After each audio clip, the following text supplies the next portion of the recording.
Oi! Yes! What's happening, everybody? It's Tuesday night. It's 10 o'clock Central Time. We got a UFC card coming up this Saturday, so I think you guys know what that means. It means it's time for Just the Tip with me, your host, Uncle Weezy. Let's get it, you guys. It's good to be hanging out with you. I love doing this on Tuesday nights with you guys. We have 11 fights to break down on this Saturday's UFC Vegas 54 card that's going to be headlined by Aleksandar Rakic versus Jan Blachowicz. Jan trying to get back to the 205-pound championship, which he lost in his last fight to Glover Teixeira. And getting a win over Aleksandar Rakic in a main event would get him put to the top of the heap probably once again in order to maybe get that next title shot, maybe get it back.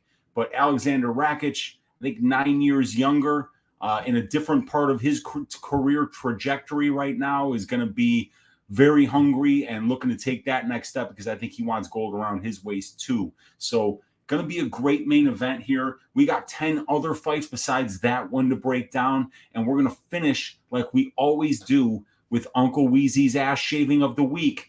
I think I know who it is. I've got it written down on one of my banners already, but I'm honestly thinking of making a last-minute change, so make sure you stay tuned till the end of the show.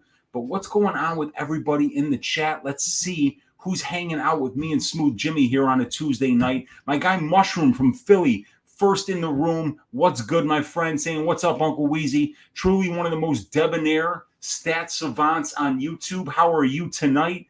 And oh, yeah, oh, what's up, dude? I'm doing good tonight. Love Tuesday nights. Love doing Just the Tip with you guys. Love breaking down all these fights. Love figuring out ways to stack cash tickets like flapjacks. And as you guys know, that is always the goal of this show.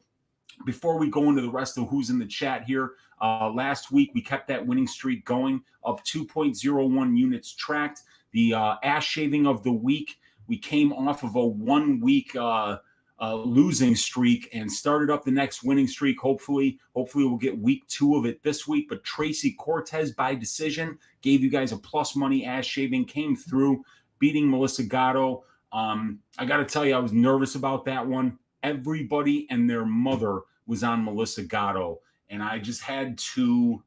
I mean, believe me, dude, I was like the only one out there.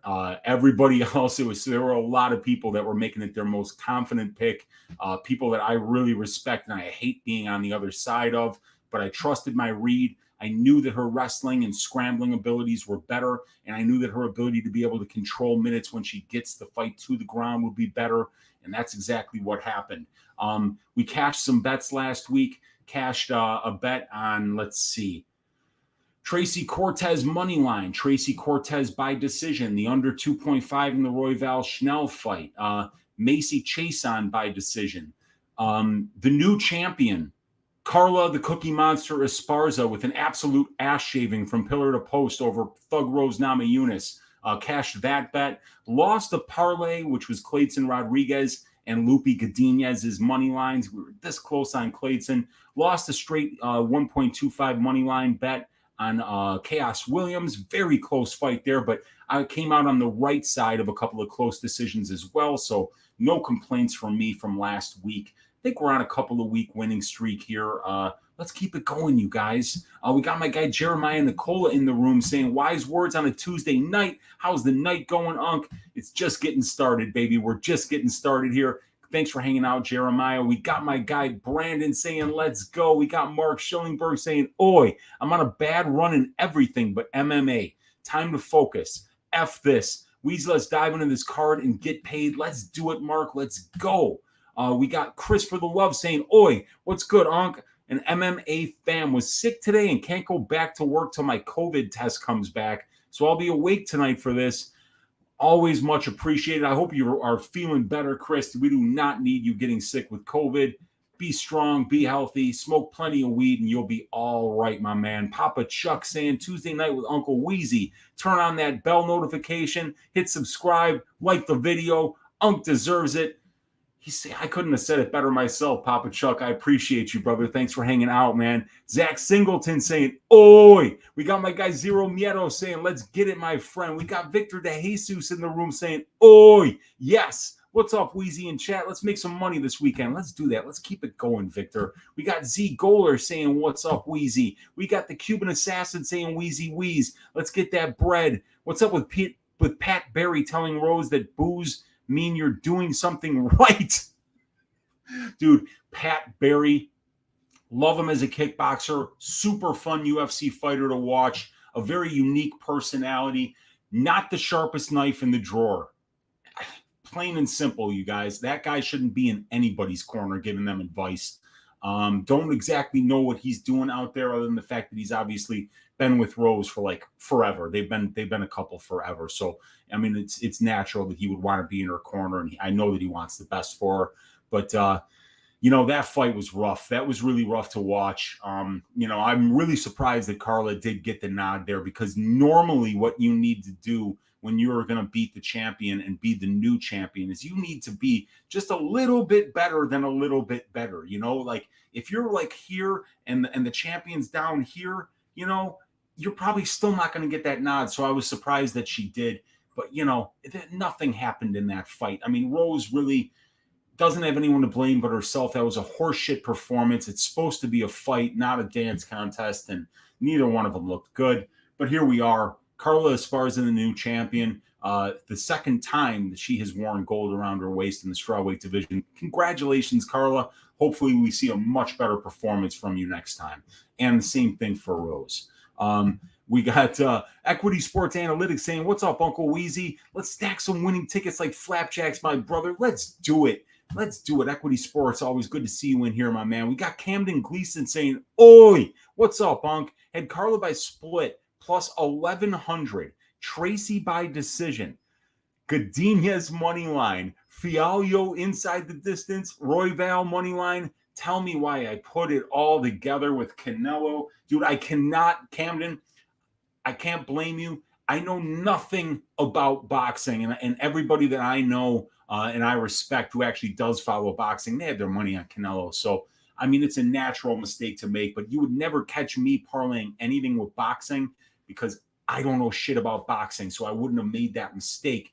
But I am sorry to hear that because, my God, man, Carla by split, Tracy by decision. Godinez money line was easy money. Fialho inside the distance, easy money. Royval money line, easy money. Wow, so many great spots there, man.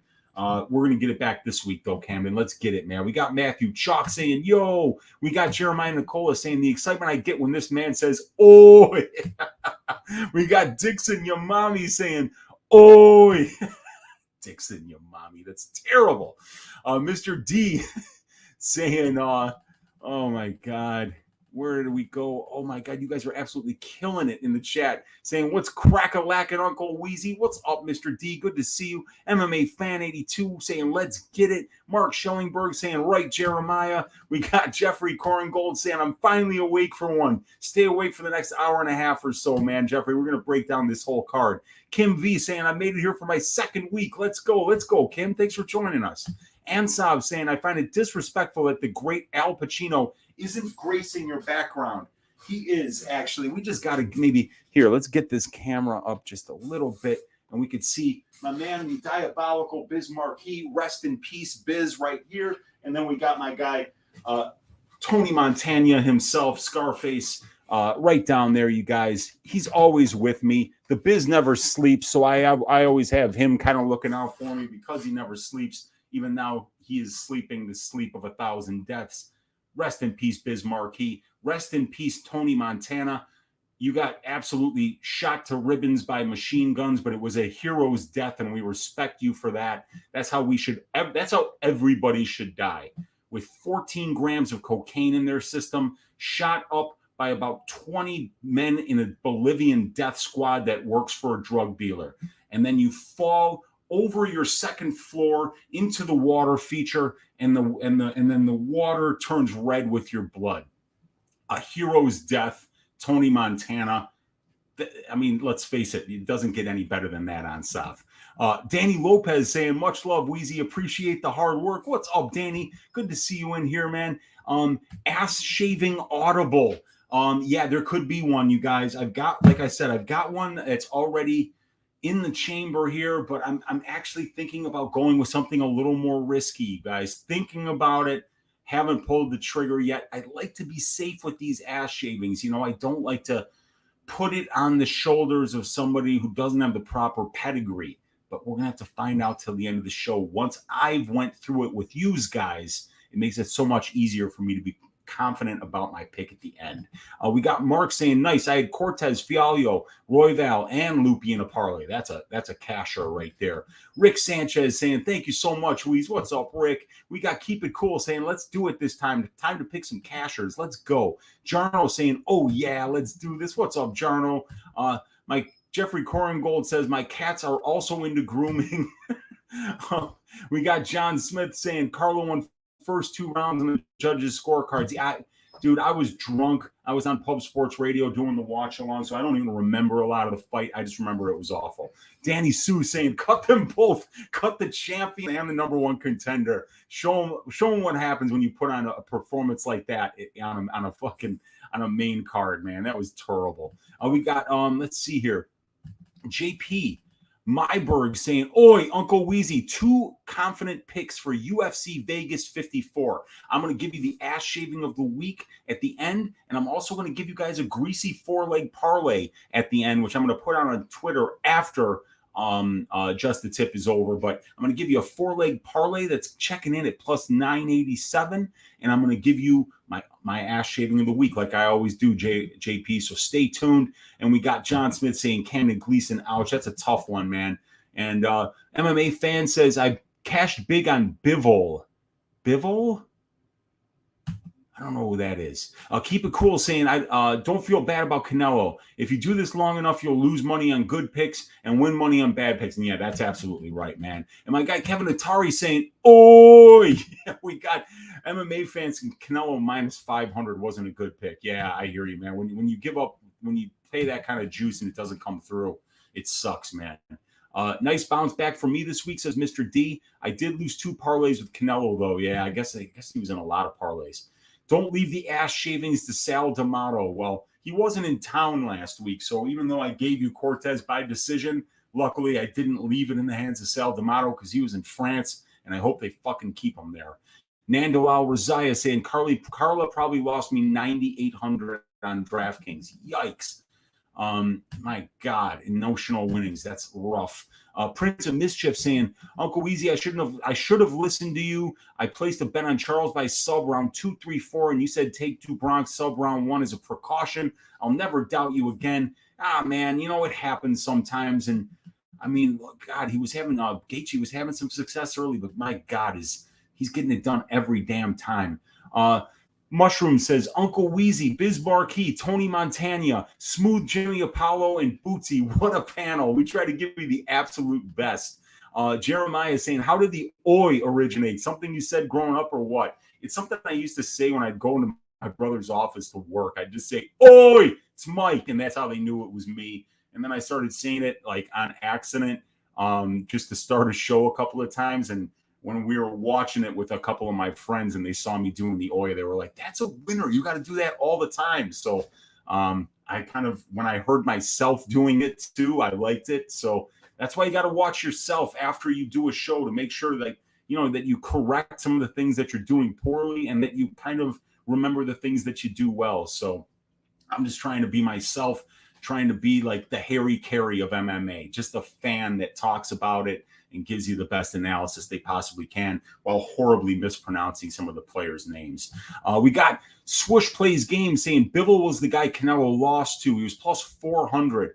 Magic M was massive on him. He won over 10K. Wow. That's a big night, man. Danny Sue says, after Rose's spars, I'm never betting on women's MMA again. Dude, I've said that a few times myself, Danny. Prince of Mischief saying, why do you say jobless at the end of the show? Jobless? Oh, jobless. I say jobless. Jah is the Rastafarian God, and I'm just saying Jah bless, like God bless, but it's Let's how Bob Marley would say God bless. He would say job bless. But let's see if my guy, Smooth Jimmy Apollo, is ready to share the screen with me here, because if he is, we've got 11 fights to break down, you guys. And that means we've got a lot of work to do. So we're going to need to get into it here. Talk about the very first fight of the night. My fucking internet is not looking good, you guys. It is, I keep showing that it's very, very slow right now, but we're still going to bring this up here. We've got Nick Maximov at minus 375 fighting against Andre Petroski, coming in at plus 310. The fight doesn't go to decision, at plus money right now at plus 105. So let me zoom in on this screen here and let's get into the numbers, you guys. We've got Nick Maximov, 6 years younger. They are the same height, and we got a 3-inch reach advantage for Maximov. It is a switch stance for Petroski, a southpaw for Maximov here. We got Petroski out of Philly. He trains over at Henzo Gracie Philly a little bit, also at Balance Studios. We got Nick Maximov fighting out of the Nick Diaz Academy. Both of these guys are from the United States. You guys, hang on just a second. I'm going to switch to my other network here. And let's see.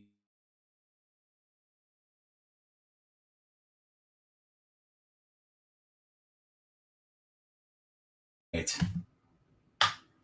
And by the way, you guys, the link to the stats that you see right here, you can download them for free in the description of this video. I've also got a link in there to my Twitter. I've got a link in there to the Balls Deep breakdown that I did on the MMA Engine YouTube channel earlier this week for the co-main event. And I also have a main event breakdown in there that I did with DFS by the numbers on the MMA Engine channel. So check out all those links and make sure if you want to follow along with the stats today here on the show, you can just click the link down there in the description of this video and follow along with all the numbers that I got right here. And you'll have access to all this stuff for free, of course, so that you can make the best possible gambling decisions you can make.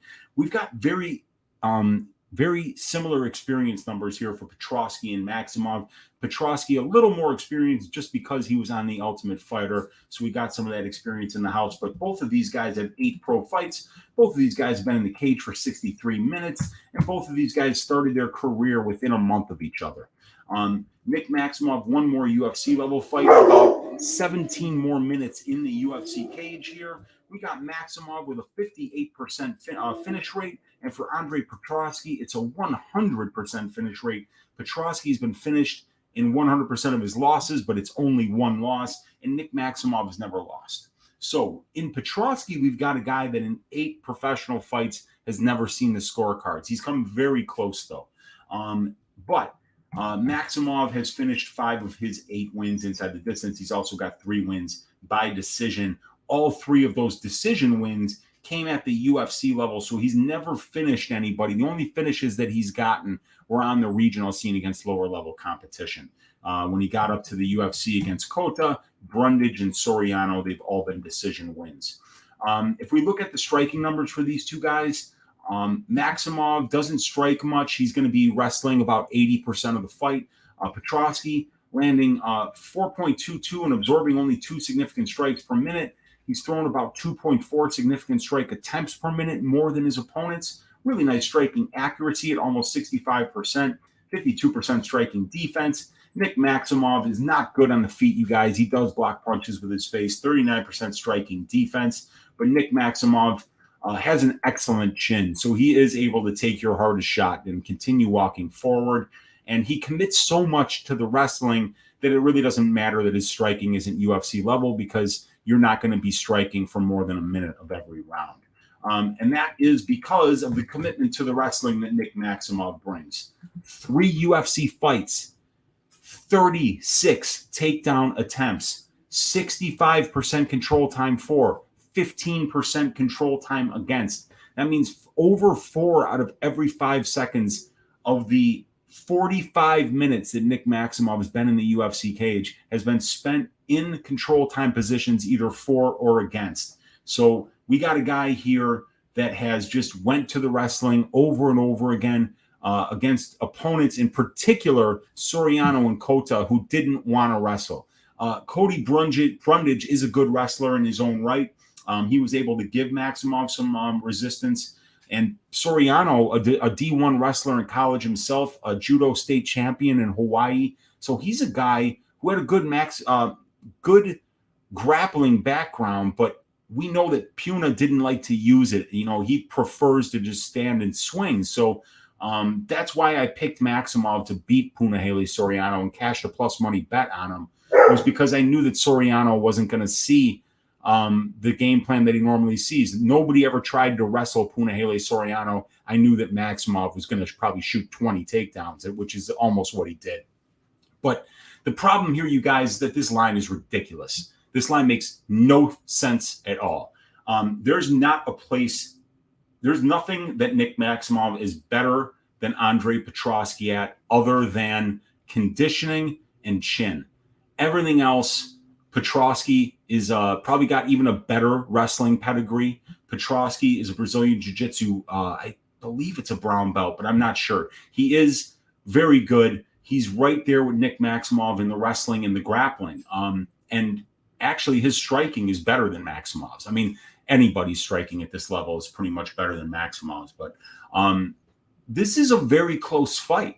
Andre Petroski is somebody that needs to wrestle and grapple in order to be relevant. And I don't think Maximov is that much better than him at anything other than, like I say, the conditioning and the toughness, the ability to take a punch. But that's not enough to make somebody minus 400. It doesn't make any sense to me. And, but the thing is here is that what we do see is that Nick Maximov does have better wins. Those wins over Brundage and Soriano are so much better than the wins over Hu Yazong and Michael Gilmore. But prior to that, this guy fought nobody. So Petroski was a little more highly touted coming into the UFC, and he's gotten the job done against Gilmore and Yazong. Looked much better against Yazong than he did against Gilmore. And then the loss prior to him being in the house was against Aaron Jeffrey, and we know that Jeffrey is a really high-level regional scene fighter. So no shame in losing to that, and you're only sixth fight as a pro. So I think this is a close fight. I'm going to pick Maximov because of the conditioning, because of the commitment to the wrestling, and because of the toughness. And I think he can win enough minutes here. But I do have a bet on Andre Petroski. I bet him at plus 275 late Saturday night because I thought the line had already went as far as it was going to go. I was dead wrong. I probably could have got him even 100 points better at plus 375 had I just waited until Sunday morning instead of Saturday night. So really got that position hung on me. I'm not happy with it right now. I do think that Maximov wins this fight, but I think that minus 375 for Maximov is completely disrespectful to Andre Petroski. I think that it's way off when you consider what these guys are both good at and what these guys aren't good at. Nick Maximov is just not that much better than Andre Petroski, and I'm sticking by that. So I think it's going to be a very close fight. My money won't be anywhere near Maximov this week. This line is way too wide, in my opinion, you guys. Let me see here real quick. We got DFS Whisperers in the room. We got Rinse and Repeat says mushrooms. Hell yeah, man. And yeah, we got my guy Victor saying, I'm really looking forward to that four-legger and the ass shaving of the week at the end of the show. Damn right, man. I can't wait. We're going to do that. All right. So you guys, and keep it cool saying I'm picking Maximov because I think the UFC is trying to push him. Very, very interesting, you guys, because Nick Maximov was in a co-main event against Punahele Soriano in his last fight. Fought what was a very, very, very smart game plan, but very boring fight against Puna and just kind of drowned him with the wrestling. It was very effective. It got the job done, although the fight was very close. I think you could have given it to Punahele Soriano as well. But I think it's very telling that after that co-main event performance where he was saying, yeah, now I'm going to be in main events, Dana White made it a point to make him the first fight on the prelims. And I think it's to let him know, if you're going to fight that style, you're not going to be fighting in any main events anytime soon, because we've had some really shitty ones lately. And I think it's very embarrassing to the UFC when they put like somebody like Thiago Santos or Magomed Ankalaev in a main event, and they just literally do nothing. A co-main event with Rose and Carla. I think that Dana's really trying to send messages to people who are in horrible fights and let them know, hey man, we'll put you on the first fight of the night if you put a performance like that together again. So it does appear that he's a little bit mad at Nick Maximov and might be expecting a little more standing and banging this time, but that's not what's going to happen. That's not who Nick Maximov is. But I think Petroski in the first 2 rounds is going to be able to match what Nick Maximov does. And I think the grappling exchanges are going to be very close, you guys. Like I said, I got a bet on Petroski at plus 275 or 285. Don't feel great about it, but I think the line is going to come in a little bit more. If you're on that Maximov side and you want to bet him, just wait. This line is going to come in. It doesn't make any sense at this current spot. The next fight, you guys, is going to be Tatsuro Taira against Carlos Candelario. So we got Taira coming in at minus 240, Candelario plus 205. Fight doesn't go to decision at minus 150. So we already covered this fight 2 weeks ago. There was, I don't remember who pulled out. There was some kind of sickness issue with one of these guys. So I think they both made weight, and then one of them had to pull out. So very, very similar numbers here in terms of experience. Tatsuro is only 22 years old, though. So he's going to be 8 years younger, have a 2-inch reach advantage. Candelario is a southpaw, and Tatsuro is orthodox. So Tatsuro has one more fight, but Candelario 23 more minutes in the cage and about 3.5 more years as a pro. Two contender series fights for Candelario and 30 minutes in that UFC cage. Tatsuro, 80% finish rate. Candelario has finished 5 of 8 wins inside the distance. And we've got for striking numbers, we don't have much here for Taira because he's never fought in the UFC. Candelario has had 2 fights. My camera was unplugged. What the fuck? All right, sorry, guys. Hang on just a second here. That's the wrong camera. Yikes. I just touched a wire really lightly and it switched it off. So let's get that back on. There we go. See what a difference a webcam makes, you guys? Makes a big goddamn difference. The cameras on the laptops are absolutely horrible. Anyway, okay, MMA fan says Carlos pulled out. Okay. So what's going to happen here with this particular fight is that Candelario is an old Golden Gloves guy. Tatsuro Taira is a good mixed martial artist, but really he's looking to grapple and get your back. Really slick back takes, really top-notch grappling, and he does his best work on the ground. Candelario has shown absolutely piss-poor takedown defense thus far at below 50%. And he's spent a lot of time with his opponents on his back. I think that this should be a fairly easy fight for Tatsuro Taira to win minutes in. Candelario folds like a lawn chair every time he tries to take him down. So as long as Taira doesn't fight like a total dumbass and goes to the grappling early and often, this should be a very easy decision win for him. Yeah, but, Candelario in his fight against Ronaldo Candido, Candido is Jose Aldo's jiu-jitsu coach, long-time black belt, and definitely had Candelario in a lot of bad spots, but Candelario was easily able to survive and even sweep him a couple of times, get on top, and land some really good ground and pound. So if Taira gets a little bit reckless here and chooses to go submission over position, he can wind up getting reversed here, and if he winds up underneath Candelario's got excellent ground and pound, and I think that'll be a problem for Taira. No way would I pay the line right now on Taira. This is his first fight outside of Japan. He's only 22 years old. There could be a massive adrenaline dump after the first round here, potentially.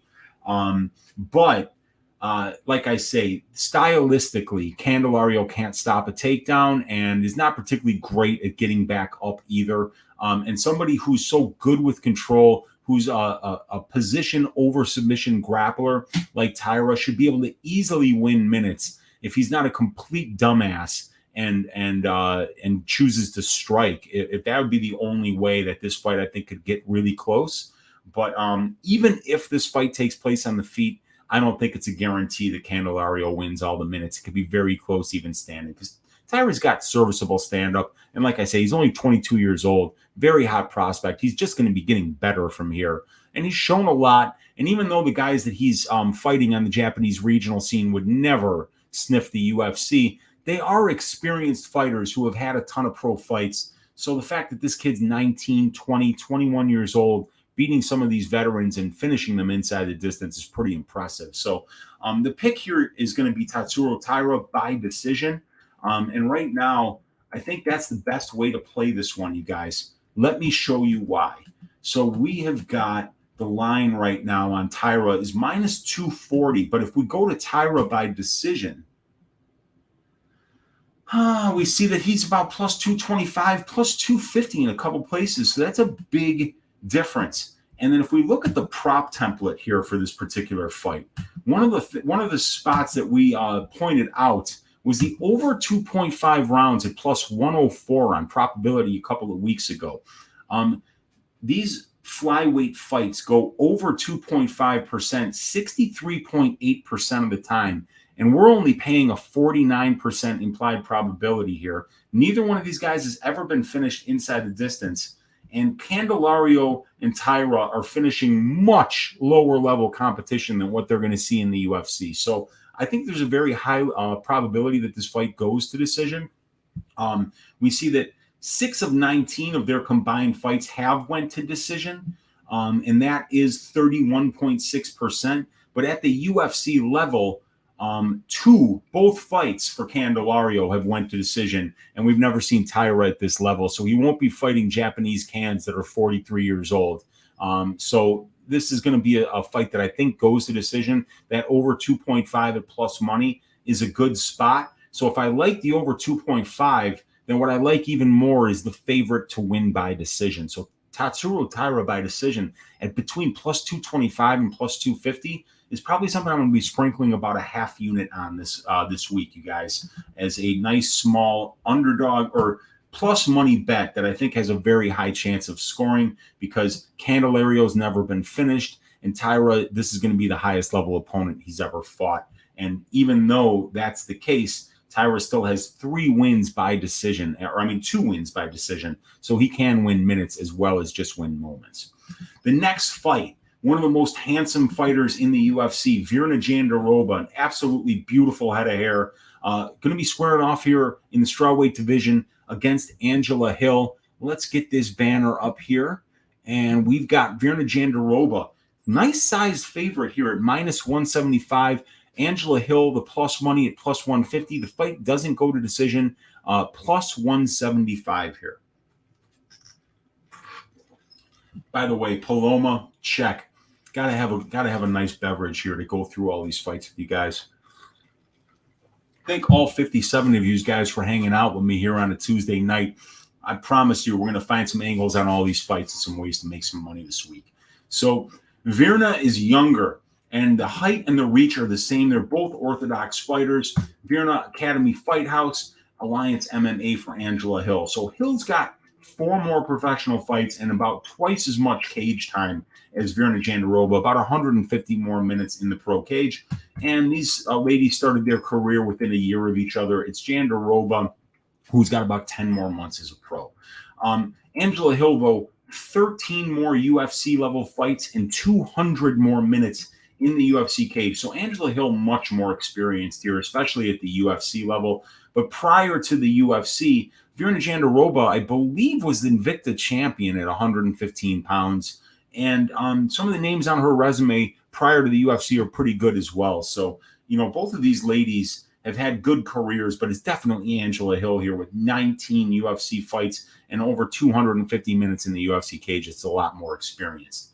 In terms of finishing fights, Virna has finished all 3 of her UFC fights, 1 by knockout, 2 by submission. Really, they're all 3 by submission. She broke Kaneko Murata's arm. Murata just kept fighting, and then the fight was stopped between rounds when the doctor saw her arm hanging nastily. But yeah, Virna Jandiroba really only winning fights by submission as a professional. That 6% there by knockout was the broken arm of Kaneko Murata. So really, Virna's not knocking anybody out. And Angela Hill has only been finished by submission twice in her career. The other 9 losses were all by decision. So nobody's really knocking out Angela Hill. If we look at the striking numbers here, this is a very, very clear striker versus grappler matchup. You don't even need me to tell you that. With Virna Jandiroba, you've got a Brazilian Jiu-Jitsu world champion at the black belt level. And with Angela Hill here, you've got, a Muay Thai champion prior to being in the UFC.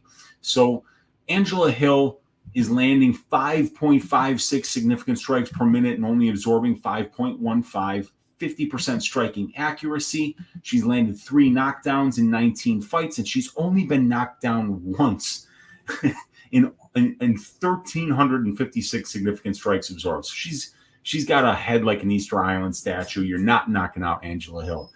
If that Amanda Lemos front kick Amanda Lemos basically landed the exact same front kick that Michael Chandler landed on Tony Ferguson the other night, and Hill ate it like a pancake. It was ridiculous. So Angela Hill is not getting knocked out by anybody. But she can be submitted by Virna Jandiroba, and she can lose a decision to Virna Jandiroba because Angela Hill loses most of the decisions that she's in because the judges hate her, and Virna Jandiroba has a pretty good ability to be able to win minutes on the ground when she gets her takedowns. So Angela Hill, the clear advantage while this is in the striking realm. And Angela Hill's fights over a very large sample size have been in the striking realm over 70% of her 263 minutes in the UFC cage. 12% control time for, and 16% control time allowed. And she's seen a lot of takedown attempts. Angela Hill has been seeing about 4 takedown attempts against per fight. She's yielded 19 takedowns. She's yielding 1.08 takedowns for 15 minutes and 16% control time against. Those aren't bad numbers considering that, over an almost 20 fight sample size, she's getting 4 takedowns shot against her per fight. So she is stopping a lot of takedowns, but she does give them up in almost every fight. Virna is getting her takedowns at almost a 40% clip, and that's pretty terrifying here because once she gets you on the ground, she's very active there and she's very dangerous there. 2.14 takedowns per 15 minutes, 1.43 submission attempts per 15 minutes, and 25% control time for, and almost 19% control time against. And she's showing 76% takedown defense. It's bizarre that she's even had 21 takedowns attempted against her. It makes no sense. Who the fuck would want to take down Virna Jandiroba? Either way, Virna, in her 63 minutes of cage time, there have been 44 takedown attempts for and against. So Virna's fights taking place at striking range about 65% of the time. Yeah, something around, well, no. So 43% of the time at grappling range, 57% of the time at striking range. So Virna is going to need to be in control time positions in every single round in order to have a chance of winning a decision here, because she won't win a single minute on the feet. She throws the same 1-2 over and over again, and it looked great against Kanako Murata, who has no striking whatsoever. And it looked okay against Mackenzie Dern, who's not a good striker. But the problem is that when we look at Virna Jandiroba's competition, her first fight in the UFC was against Carla Esparza. Then it's Mallory Martin, Felice Herrig, Mackenzie Dern, Kanako Murata, and Amanda Ribas. So not even one striker amongst them. So she's been losing striking matches to Amanda Ribas. She's been losing striking matches to Mackenzie Dern. She lost a striking / grappling match with Carla Esparza. And she's submitting Mallory Martin, Felice Herrig, and Kanako Murata, and none of them have any kind of striking whatsoever. So this is going to be an interesting matchup here. I don't really get why Virna is the favorite, because she's gotten 9 takedowns in 5 fights, but she's grappling a lot of very willing grapplers here. Mackenzie Dern will just let you take her down. Kanako Murata is a wrestler. Amanda Ribas is a grappler first. Now she was trying to avoid the grappling exchanges with Kanako because even though Amanda isn't much of a striker, and we found that out in the Marina Rodriguez fight, She's a much better striker than Virna Jandiroba because Virna, the striking just isn't very good. She does have a little bit of power, but she's incredibly predictable and she's very slow. So, and then we look at Angela Hill, who's fought the much better brand of competition here. Well, actually, no, that's not true. She's fought the more experienced competition, but Virna Jandiroba, having fought Carla Esparza, Amanda Ribas, Mackenzie Dern, has fought 3 ladies that have very good records. So when she's losing to somebody that has a record of 6 wins and 2.33 losses. And the wins that she has are actually against winning opponents with about 4.33 total fights. So actually, when we look at the strength of schedule numbers, I'm going to give Virna Jandiroba a slight edge, but Angela Hill's much more experienced and has fought the much bigger variety of competition. She's seen grapplers, she's seen strikers, she's seen it all, actually. And a lot of split decision losses here. Split decision loss against Gedelia, split decision loss against Waterson, split decision loss against Amanda Lemos, unanimous decision loss against Tisha Torres. And then before that, more split decisions. So a lot of very close fights here. The way that I'm going to be playing this fight is I'm going to be looking for whatever the best Angela Hill knockout prop I can get.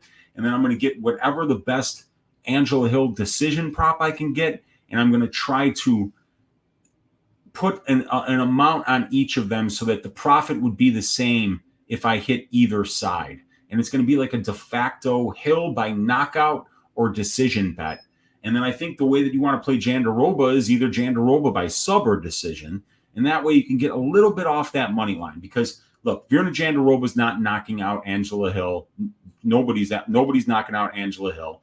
And Angela Hill is not submitting a Brazilian Jiu-Jitsu world champion at the black belt level in Virna Jandiroba. So if you're on that Jandiroba side, do that sub and decision bet. And if you're on the Hill side, I think she's live to knock out Virna Jandiroba. Virna almost got knocked out by Amanda Ribas.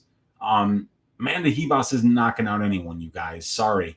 Not at this level. So if she can do it and Angela Hill can like drop Amanda Lemos with a spinning elbow and land some big shots on her, I think that Angela Hill is going to be very live here. She moves very well. She maintains distance well. And frankly, Virna Jandiroba doesn't wrestle well. Because if she did, she would have won more than one round against Amanda Ribas. But Amanda Ribas has very similar takedown defense to Angela Hill here. And we saw that Hill is the better striker than Ribas. So if Virna isn't able to get this fight to the ground, she's going to get pieced up, plain and simple. And I think she might even get finished late.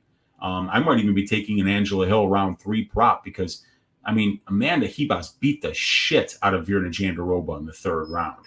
So am I a little bit pissed off at Virna? You know, having a max bet on her against Amanda Ribas and then seeing, you know, that she wasn't making the kind of striking improvements that I thought, that she got pieced up by a grappler and Amanda Ribas. Yeah, I'm a little bit mad at that, but also we have to learn our lessons when we overrate fighters. And I overrated Jandiroba in a fantastic performance against Kaneko Murata, who, in retrospect, probably isn't UFC level at this point. So I'm going to be picking Angela Hill to win this fight. I'm going to be picking her to win by decision, but I think the knockout is very live, and I think that could be something that pays big this week because Angela Hill hits very hard. Virna's striking is not good, and if she commits to the wrestling and is unsuccessful getting Hill to the ground, that 3rd round, she's going to be completely gassed, and Hill is going to be piecing her up, and I think she could get a finish. The pick is going to be Angela Hill, and I think she's going to get it done by decision, but I would not be surprised if she got it done inside the distance, you guys. The next fight, Michael Johnson versus Allan Patrick. We got Michael Johnson minus 150, Allan Patrick plus 130. The fight doesn't go to decision, is at plus 120. If you have a gambling problem, please call 1-800-GAMBLER.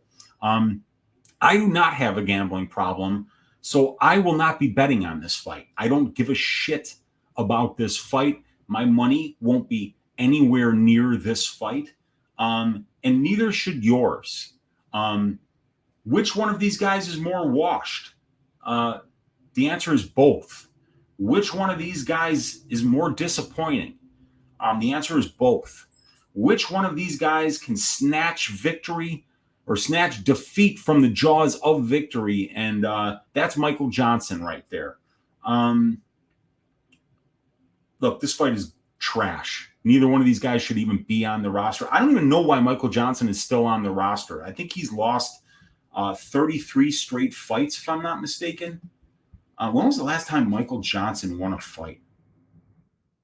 And then Allan Patrick. I mean, how you could bitch out with that fake eye poke and then be invited back for another fight. And then when they tell you, oh yeah, you need to fight the guy that you just faked an eye poke against, and then you pull out the week of with another injury.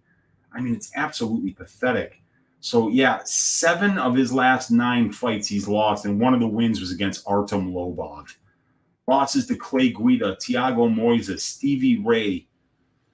Whew, yeah. All right, so look, don't care about this fight. I'm not betting on this fight. I didn't watch tape on either one of these guys. Neither one of these guys should be in the UFC. I think both of these guys get cut after this fight, and I think if you bet this fight, you're fucking stupid. Plain and simple. I'm not putting my money anywhere near it, and I'm not even going to fucking pretend to break it down. Next fight. Vivian Araujo versus Andrea Lee.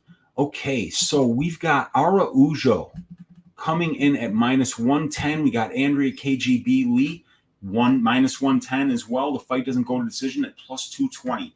Very interesting, very close fight. Enjoyed watching tape on both these ladies. Lee is 2 years younger, 2 inches taller, and has a 1-inch reach advantage. So a nice little tail of the tape advantage there for Andrea Lee. She's got 5 more pro fights, almost 100 more minutes in the pro cage, and about a year more as a pro. 2 more UFC level fights, about 20 more minutes in the UFC cage. And they both got good records, 5-3 for Lee in the UFC, 4-2 for Araujo in the UFC. And those losses were very close for Araujo. A loss to Jessica I that could have went either way, and a loss to Katlyn Chookagian that could have went either way. So Araujo could be 6-0 in the UFC. And Andrea Lee is on a heater right now, looking absolutely fantastic in her last 2 performances against Shevchenko and then after that against Calvillo.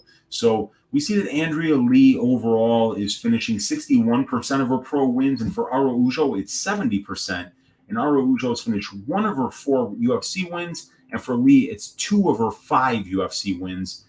In these ladies, 8 combined losses, 2 of them have come inside the distance, and neither one of these ladies has ever been finished at the UFC level. Fight doesn't go to decision, sitting at +220 because of the fact that both of these ladies are very durable, and that because out of the 9 wins, only 3 of them have come inside the distance, and frankly, to lower level competition as well. Not Calvillo so much, but the bad Shevchenko, and I forget who Araujo finished. Let's see.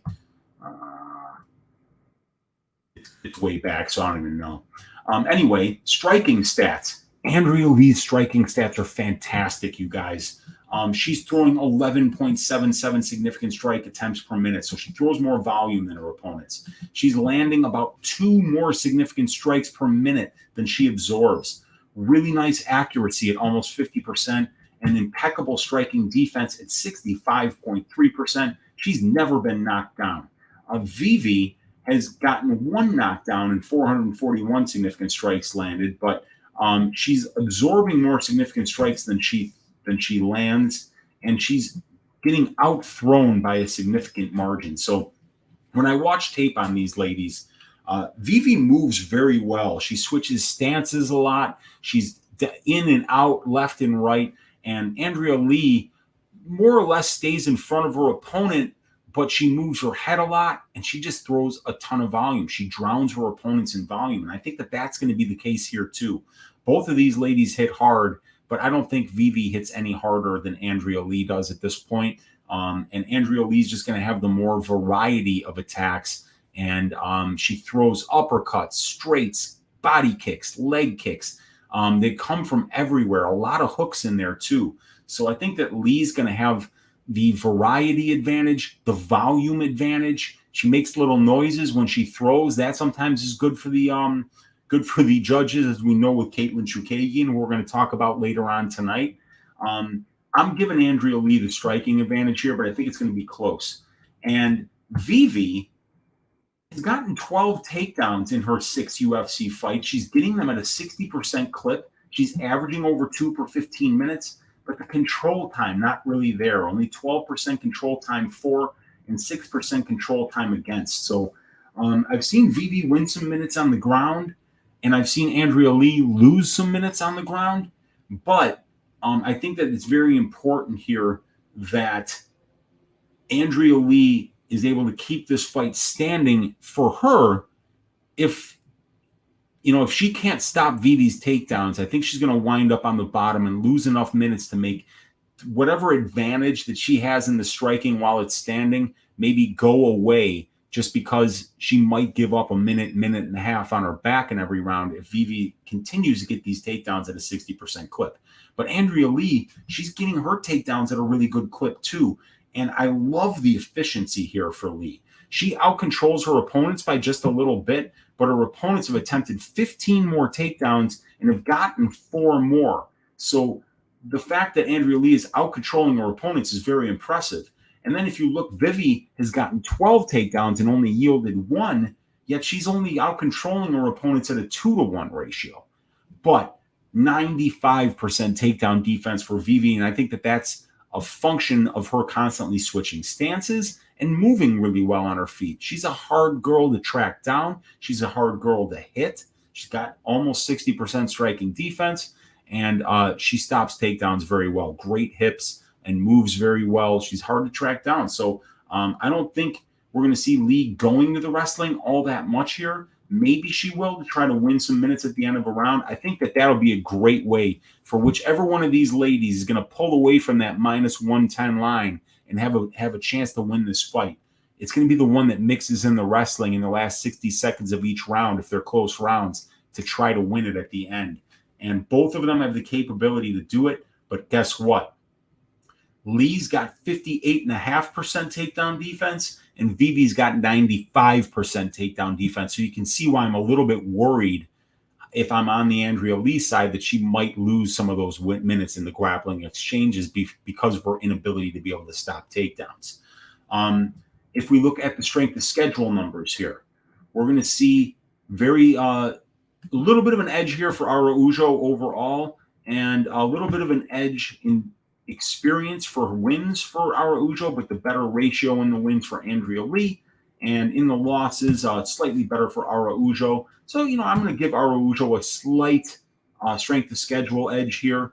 But let's remember, Andrea Lee, like I say, she's lost a lot of close fights here to Modafferi, to Murphy, and to Calderwood. And the reason she lost to Modafferi, I believe, was because of control time. Let me look, because that's usually how Modafferi does win fights, is if she can win those control time battles, she has a chance, because Roxanne couldn't hit water if she fell out of a boat. So I got to believe that the reason Andrea lost that fight was because she gave up some control time here. And look, Andrea got 97 seconds of control time and gave up 289. And we see here in the Murphy fight, she got out controlled by about 120 seconds as well. And in the Calderwood loss, that just made no sense, because she outcontrols Calderwood 259 to 133. She gets outlanded 101 to 61. That's why. She got 3 takedowns but didn't do anything with them. And Calderwood got 2 takedowns and did a little bit more with them. But anyway, in the Modafferi fight, we see Modafferi go 4 for 7 on takedowns. And look, 2 for 4, 2 for 4, 5 for 12, 2 for 10, 1 for 1. So when her opponents commit to the grappling, they can win minutes off of Andrea Lee. And they're going to need to do that, because when you just let her just throw strikes, look at this, 210 significant strike attempts here in only 2 rounds in her most recent win against Calvillo. 189 in 3 rounds, 267 in 3 rounds, 137 in 3 rounds. 126 in 3 rounds, 209. So you could see that when she's not going to the wrestling, she's drowning her opponents in volume. So it's going to be very important for Vivi to get takedowns, and it's going to be very important for Andrea Lee to keep this fight on the feet. I think it's very close, and it's really hard to pick either one of these ladies right now. But I am going to go with Andrea Lee, because The judges are just they're valuing striking just a little bit more, and I think it might be Andrea that lands the bigger shots and throws more volume on the feet. And if she can get up when Vivi takes her down, I don't think Vivi will be able to win enough minutes on the ground in order to make up the deficit that's going to happen on the feet. I'm going to go with Andrea Lee here, and whichever side you pick, I think you should pick them to win by decision. Both of these ladies are very durable. Neither one of them has ever been finished at the UFC level, and they've both fought some pretty good competition. So, yeah, that pick, you guys, it's going to be Andrea Lee by decision. But like I say, I think it's a very close fight. Let's see what you guys are saying in the chat. Ice Vikings saying staying away from this one. Yeah, Jay saying, I don't know, she got ragdolled by Roxy. Mr. D saying Lee looked really good in her last fight. She made Calvillo quit on a stool. She beat the shit out of her in the second round. Joe Trader saying Araujo lost a close decision to Chookagian last May. And yeah, and I thought Araujo did enough to win the first 2 rounds of that fight. But Chookagian figured out how to keep the distance in the third round because Vivi slows down, you guys, and Andrea Lee doesn't. Let's see. We got very close. Yeah, Rick Sanchez laying Lee. Fig Jits angry now. Andrea Sprinkle. Lee fights angry now. Yes, she does. Then that's helping her quite a bit because she's got some power in her hands. And now that she's really letting her hands go, you see that when you drown your opponents in volume, they start not even countering as well. And you're able to really start putting some combinations together and do damage that way. The next fight is going to be Hadley against Nascimento. Very interesting fight. Jake Hadley making his UFC debut at -220. Nascimento, his third UFC level fight here at +185. Fight doesn't go at -105. So Hadley's 5 years younger, but it's going to be Nascimento who's much taller here, 2 inches taller. He's huge for the division, and he's going to have a 1-inch reach disadvantage here. I doubt that. I think Nascimento is much longer than Hadley. I think some of these reach measurements get fucked up because, nobody really cares how wide your shoulders are. It's how long your arms are that you can actually use a reach advantage. So I wish they would kind of just go from the armpits to the knuckles on each arm, and then they would tell us that is the reach, because the area between the shoulders, you're not hitting anybody with. You can't headbutt people, and throwing shoulder strikes is something that people don't do a whole lot of. So I think Nascimento is the much bigger guy here. I have no idea how he makes 125. Nascimento, much more experienced here, 16 more professional fights, about 140 more minutes in the pro cage, and about 6 more years as a pro in comparison to Hadley.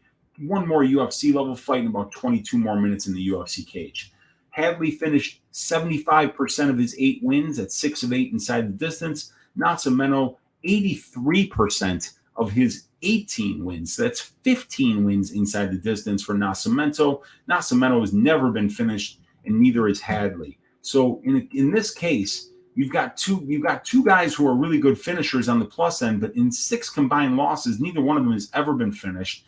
Both of them have fantastic gas tanks. So it seems like a little bit of a gift to be getting, -115 for the fight goes to decision here when flyweight fights go to decision about 57% of the time. So in the striking numbers here, Hadley's okay in the striking. Hadley really shines with his grappling. Nascimento trains at Shootbox Diego Lima. He's got much better Muay Thai. He's going to be longer. He'll be the better striker here. And he's also a very accomplished grappler with a ton of submissions on his record. I think 13 of his wins are by submission. So Nascimento is also very dangerous in the grappling exchanges here. We see Nascimento lands more than he throws. He lands more than his opponents do, 1 more significant strike per minute. Hadley landing about a half more significant strike per minute. 46% striking defense, not good at all for Nascimento, but this is a 2-fight sample size, and he's showing 68% striking accuracy. Hadley, 43% accuracy, 75% striking defense. So Hadley got his only takedown, and he was taken down on 2 of 3 attempts. Nascimento, 1 of 11 on his takedowns, and he's getting less than 1% control time and allowing 40% control time, and he has only stopped 1 of 6 takedown attempts against. So Nascimento will probably be the better striker. I think he'll be the minute winner on the feet here, but we can tell that Nascimento doesn't stand that often, and he doesn't have good enough takedown defense in order to keep this fight on the feet, even if he wanted to. Once it gets there, I think Hadley's going to be very comfortable and be able to win minutes. But both of these guys are going to be live for submissions. But like I say, neither one of them has ever been finished. Even though this is Hadley's UFC debut, if you go back and you look at the resume for Hadley, you're going to see some names. You know, the guy's fought some really good competition before he got here. He's only got 8 fights, but he's got wins over Zulu, and Zulu is the EFC champ right now. He's got a win, and that was in a 5-round fight. He's got a win over Raposo. He's got a win over Luke Shanks. He's got a win over Blaine O'Driscoll. He's got a win over the 0-24 Reese Street. And then he's got a bunch of amateur fights too. We can see 1, 2, 3, 4, 5, 6, 7, 8, 9. He's 7-2 as an amateur as well. So look, Hadley's been around and he's fought some really good regional scene competition here. Like I said, the O'Driscoll, the Shanks, and the Zulu wins and the Raposo wins are all really good wins, and he's looking really good in them. He went 5 rounds in the Shanks fight. He went 5 rounds, I believe. Yeah, 5 rounds in the Zulu fight. Won that one. And he has got fantastic conditioning, dude. Hadley's one of these guys you watch go 5 hard rounds and he's still breathing through his nose. Hadley's an excellent prospect. I'm a big fan of this guy. I loved watching all the tape on him. The striking is even improving. That being said, minus 220. Minus 220 over a guy in Nascimento who's very, very comfortable on the ground and has been down there with a couple of really good fighters. Nascimento's 2 UFC fights were against Ulan Bekov and Raulian Paiva, and they were both split decision losses, very, very close fights.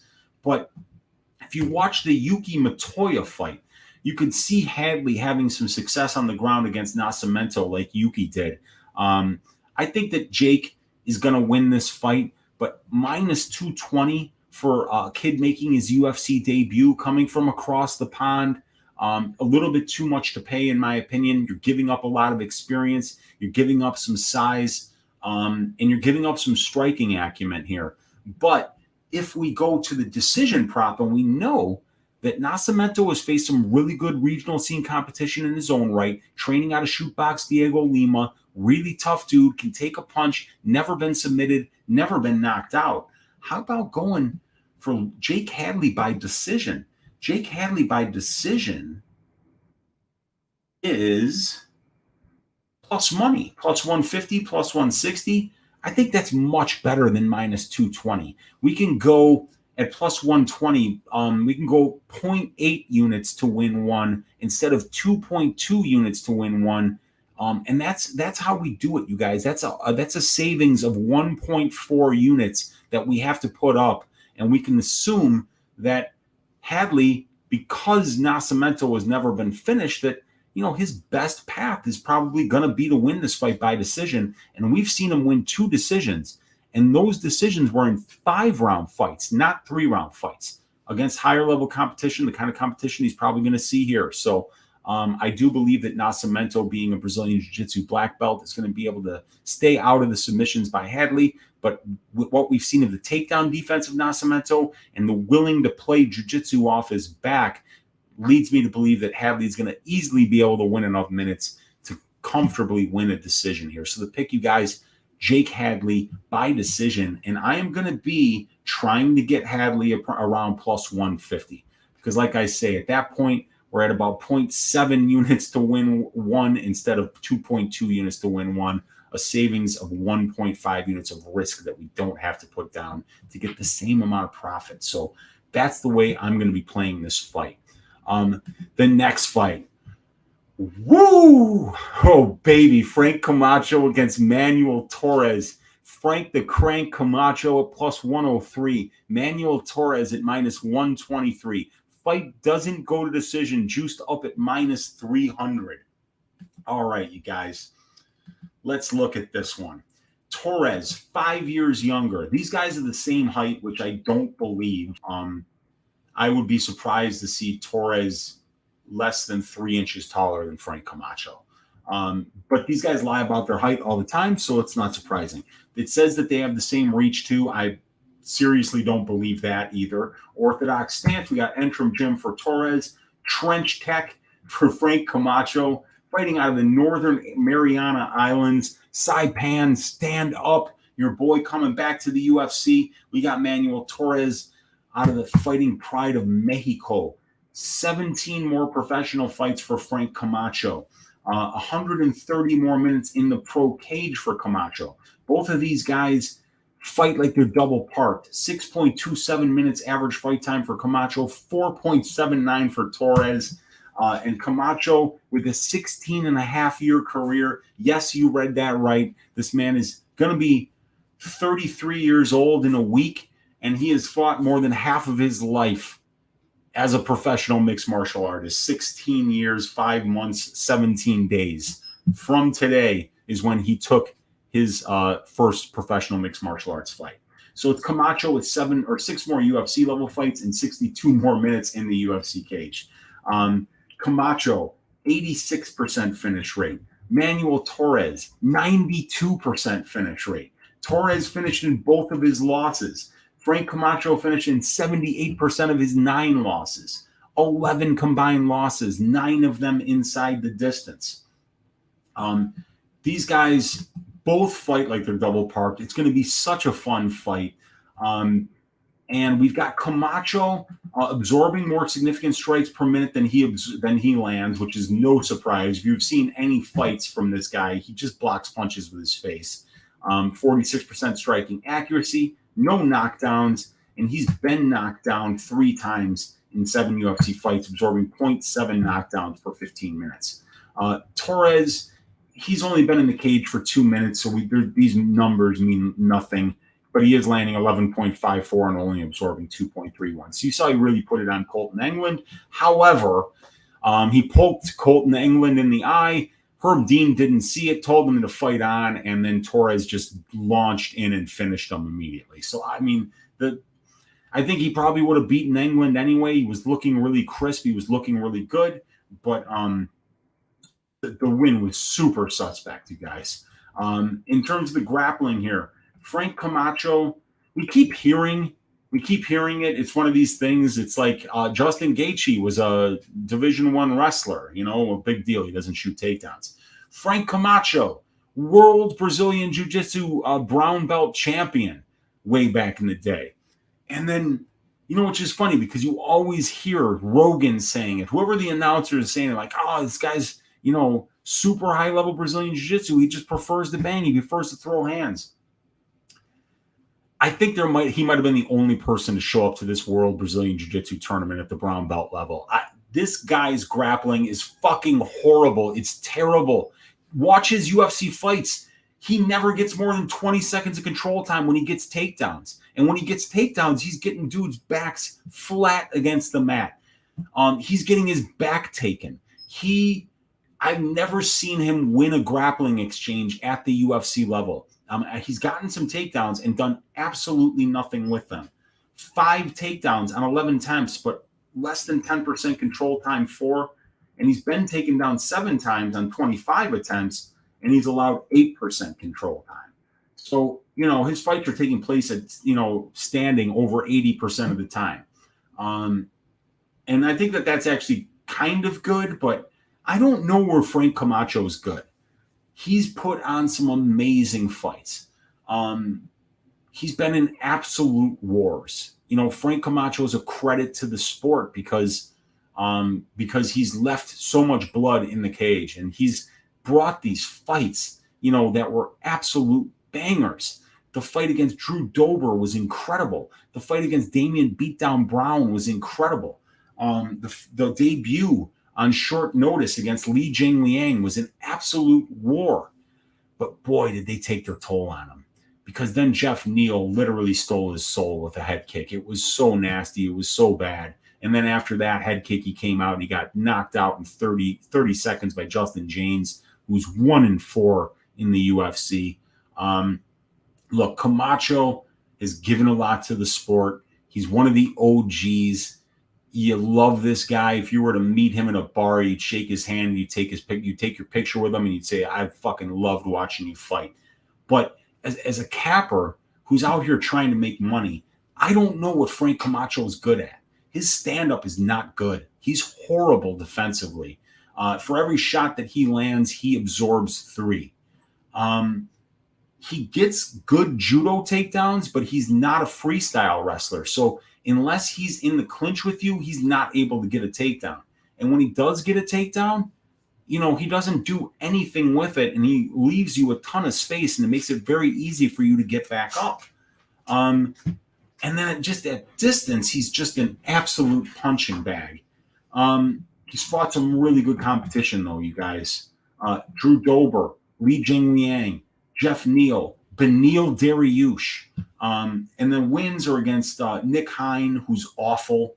And he got a split decision win over Damian Brown, which I thought Brown won that fight. So Camacho is still young. I mean, he's not old. He's only 32 years old. He'll be 33 in about a week. But, God damn, I don't know what he's got left in the tank. And I don't know what he does at the UFC level. His striking isn't UFC level. His wrestling isn't UFC level. His ground control isn't UFC level. His striking defense is god awful. And Manuel Torres, dude, there's no tape on this guy. You get to see the Colton Anglin fight, and he looks really good for 2 minutes, but you can't tell anything from that. Then there's a fight against some guy named Carlos Canada, who's like 12-13. So, I mean, what do you do with that? I mean, he looked great there, and he shaved that dude's ass, but what does that tell you? And then the other one, it looked like it was shot like on a Super 8 camera. I don't know who was who. I saw one of the guys win by leg lock, and I'm like, oh, it must be Torres. Well, it wasn't. It was Torres that lost by leg lock. Couldn't tell either of them apart because the camera quality was so bad. And, it was all in Spanish, so I didn't know who was who. God damn. Look, this is going to be violent. And let's take a quick look to have some fun here with the prop template on this particular fight, because we're going to get to see some violence numbers that we don't ordinarily see. All right. 39. Let me zoom in here.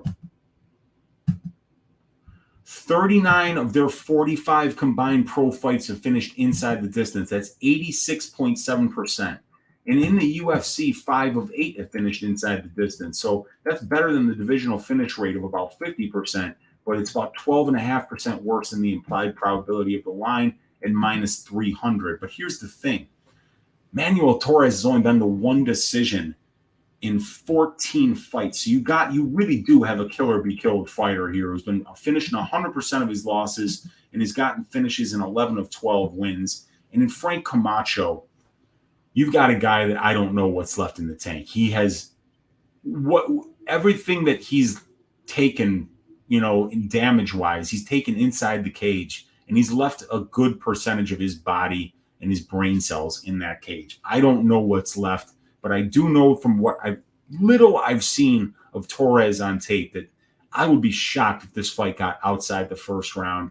I don't know if Camacho's chin is completely cracked now, but that head kick he took from Jeff Neal was like getting hit in the head with a baseball bat. It was nasty. It made me yell at the top of my lungs when I watched it today. It was very scary. It was almost as scary as Alexander Rakic punting Jimmy Manuwa's head into the upper deck not too long ago. That was savage as well. But I think it's the end of the road for Frank Camacho. I think he's left his soul in the cage. And since,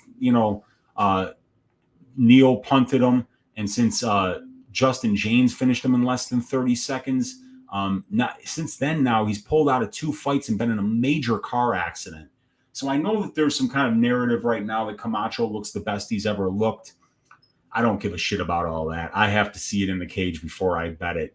And I am not betting the Frank Camacho side here. He's missed weight the 2 times he was supposed to fight at 155. This one's supposed to be at 155. He seems to be in between 155 and 170. He's way too small for 170. and I just don't know what the hell he's good at. The guy's not a minute winner, and unless he knocks out Torres, I really don't see any chance for him to win this fight. And I think Torres can get a win by submission or by knockout here. I'm going to be picking Manuel Torres to win this one in the very first round by knockout. Next fight is one that's probably going to be a lot less violent here. We got Katlyn Chookagian against Amanda Ribas. Chookagian minus 175. Ribas on the comeback at plus 150. The fight doesn't go, sitting at plus 180. Let's see here. We got Blood Money MMA bets in the room saying, what's up, Weezy? Great show as always. I like Camacho a lot here. Better competition, better toolbox. Well, better competition for sure. And we don't know what even is in Torres' toolbox because there's no film on him. But I'm just assuming it's going to be better than Camacho because I don't like what I've seen out of him at all lately. I think he's done. Joe Trader is saying Joe Rogan doesn't do much research before the fights. He just reads what he's told. I agree. Rogan is making so much money. He works so hard. He's got so many fucking irons in the fire. There's no way that he could watch as much mixed martial arts as like people like me or anybody else that's out there on YouTube, kind of like grinding it out, trying to make a living out of doing this. Rogan's set. He's doing just fine. If he mispronounces somebody's name or, completely gets analysis wrong on a fight, I could care less, dude. The guy's an American success story. Love what Joe Rogan's done. And, and he's a legitimate mixed martial artist too, Brazilian Jiu-Jitsu black belt, former kickboxing champion out in where he grew up, I believe in, I don't know, where's he from? Boston or some shit. But either way, yeah, the guy's, guy knows what he's doing. He's a fighter, great comedian, great everything. It's just that, for him, you think that in the UFC, he's done such a great job, but, the guy has got so many irons in the fire. He just can't know everything there is to know. Yeah, man. And let's see here. We got MMA Ice Viking. What's up, brother? MMA fans, I took Camacho plus 115. If he doesn't get nuked early, he will take over. Prince of Mischief saying, first ever UFC double knockout on this one. Yeah, and fight doesn't go to decision for this one is probably going to be a good spot to agree. And yeah, Parlay P, someone's going to die here. Yeah, there's no question about it. Yeah, Frank's name matches his fighting style for sure, man. All right, you guys. Let me remove that comment and then get the stats back up here. So yeah, we've got that Chookagian banner up here. Let's get to it. Here's the prop template for Chookagian Ribas, and here are the stats. So let me get over here. It is going to be Ribas 5 years younger, but she's moving up from 115 to 125. Why? Don't know. I think I know why. You can win one fight at 125 and get a title shot. So maybe she's hoping for a win over Chookagian and she'll get a title shot. But Chook is 6 inches taller and has a 2-inch reach advantage here. 8 more fights, 200 more minutes of cage time, and about the same amount of time as a pro. And 8 more UFC level fights and 135 more minutes in the UFC cage for Chookagian. Chookagian couldn't finish a glass of water. She's got an 18% finish rate as a pro, and she's never finished any of her 10 wins in the UFC. Amanda Ribas has 2 wins by submission in the UFC. The other 3 are by decision. And her career, she's got a 63% finish rate in 11 professional wins. I believe that would be 7 out of 11. Yeah, and that would probably be 4 by submission and 3 by knockout. And she's been finished in both of her losses, and Chookagian's been finished in 2 of her 4 losses. So 4 of these ladies' 6 losses have been inside the distance. So that's very interesting. A potential bugaboo if you're betting that fight goes to decision there. Chookagian, I would think that she would have a better striking ratio than this, but she lands about 0.29 more significant strikes per minute than her opponents do. She's throwing about 1.2 more attempts than her opponents do per minute. 36% striking accuracy, not good. She does have 1 knockdown. That's 1 more knockdown than I thought she had in 14 fights. She's averaging 0.08 knockdowns for 15 minutes. Ribas has never landed a knockdown. Both of these ladies are good defensively. 63% for Chookagian, 70% for Ribas. But Ribas has been very chinny. She's been knocked down twice in 6 UFC fights, while Chookagian has been knocked down once in 14 UFC fights. And I believe that was the Jessica Andrade body kick. Here's the interesting thing, though. Chookagian is absolutely susceptible to losing minutes on the ground. And Amanda Ribas gets a takedown in every damn fight that she's in. So can Amanda Ribas win minutes on the ground here? In my opinion, it's her only chance. Her striking isn't good enough to hang with Chookagian. Chookagian's a master of using that height and length that she has, and she's going to have that in spades over Amanda Ribas, who isn't even a flyweight. She's a strawweight. So Chookagian's going to be much bigger, much longer. She uses her kicks very well to maintain distance, throws straight punches, kias with every strike attempt. Amanda Ribas is going to have a very, very difficult time winning minutes on the feet here. She's going to need to walk forward constantly, and she's going to need to try to clinch up as much as possible with Katlyn, because Katlyn's got really shitty takedown defense. 55%. She's been taken down 18 times in only 40 attempts.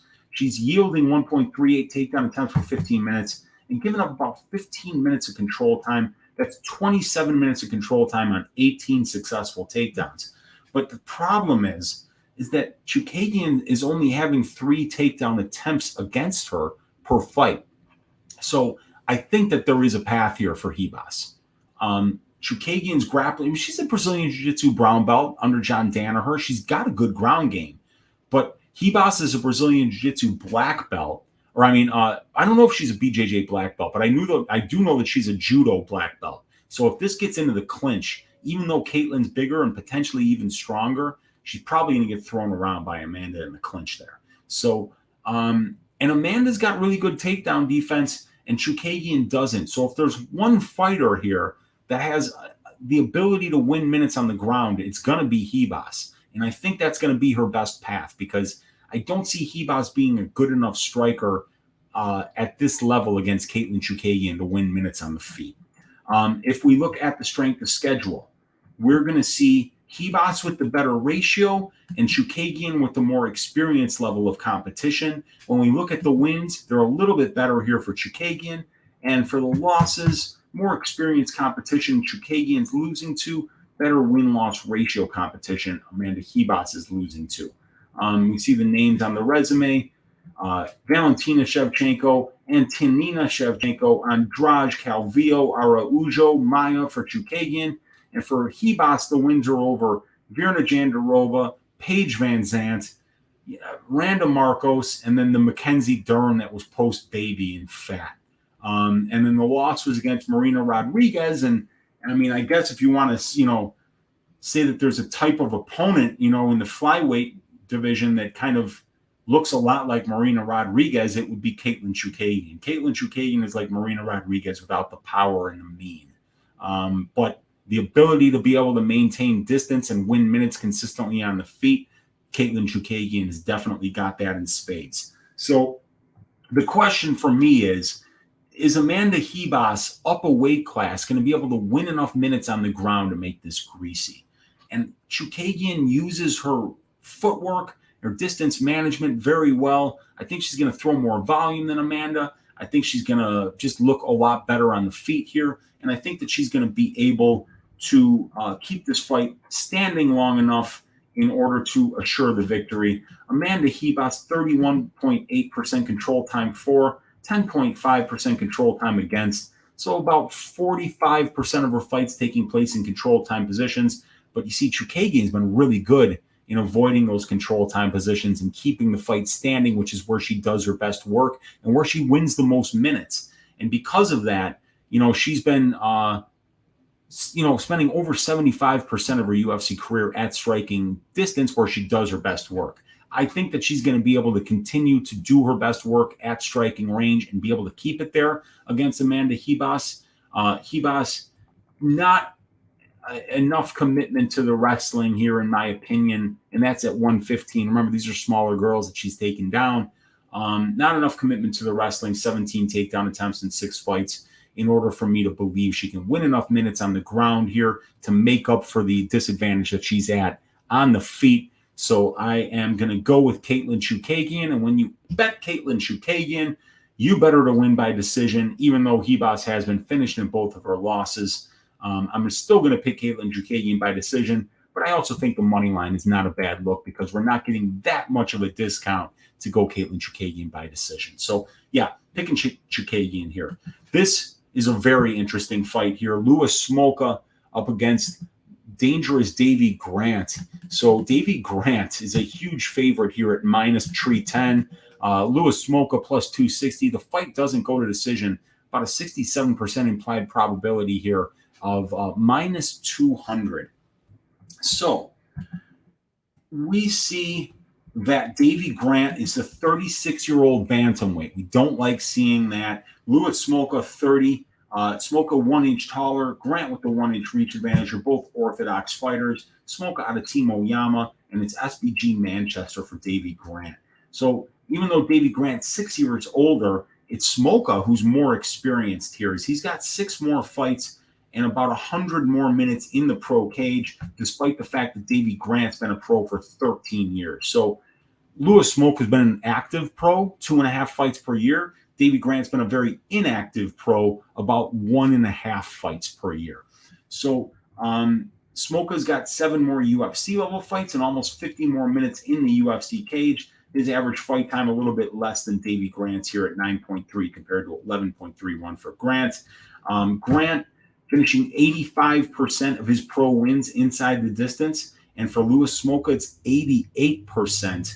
And in their losses, we see that Smolka has been finished in 4 of 8 pro losses, and Davey Grant has been finished in 4 of 6 pro losses. So that would be 8 of 14 of their combined losses have been inside the distance, and it's a lot of the wins. As we see, it's 15 and 11, so 26 of 30 wins coming inside the distance. So both of these guys are really good finishers, and while Grant is very durable, he's very susceptible to being finished by submission, which is what Louis Smolka does best at this particular level. So it's going to be an interesting fight. Davey Grant is landing about 0.8 more significant strikes per minute than he absorbs, and he throws about 1.3 more attempts than his opponents do. Smolka also lands more than he absorbs by about 0.7. Both of these guys sitting around a 45% striking accuracy. Smolka a little bit better than that. Grant just a little bit worse than that. Power numbers very similar here. Grant a little bit better per 15 and a little bit better on the percentage-wise. But both of these guys are getting knocked down a decent amount as well, as Grant's been knocked down 3 times and Louis Smolka has been knocked down 5 times. And they're so I guess while Grant lands a little more knockdowns, it's Smolka that absorbs a few more knockdowns. In terms of the grappling numbers, Smolka and Grant are averaging about the same amount of takedowns per 15 minutes, but Smolka gets a little more control time, as he's getting 30% control time and Davey Grant's getting about 20%. And it's Louis Smolka, when we're on the ground, that's liable to hunt for submissions a lot more. He's actually attempting more submissions per 15 minutes than he's getting takedowns per 15 minutes. So Smolka, when he's on the ground, is scrambling and he's looking to finish the fight there. Davey Grant showing 60% takedown defense, and Louis Smolka showing 31% takedown defense. So Smolka's fights are taking place in control time positions about 57% of the time, and for Davey Grant, it's about 38% of the time. Now, if you were to ask me, I think that Davey Grant should keep this fight standing. When I've seen Louis Smolka, and in Louis Smolka's last 6 fights, you guys, all 6 of them have finished inside the distance. Those are all of his bantamweight fights in the UFC. So as a bantamweight, all 6 have finished inside the distance. And in the ones that he's lost, he's getting hurt on the feet.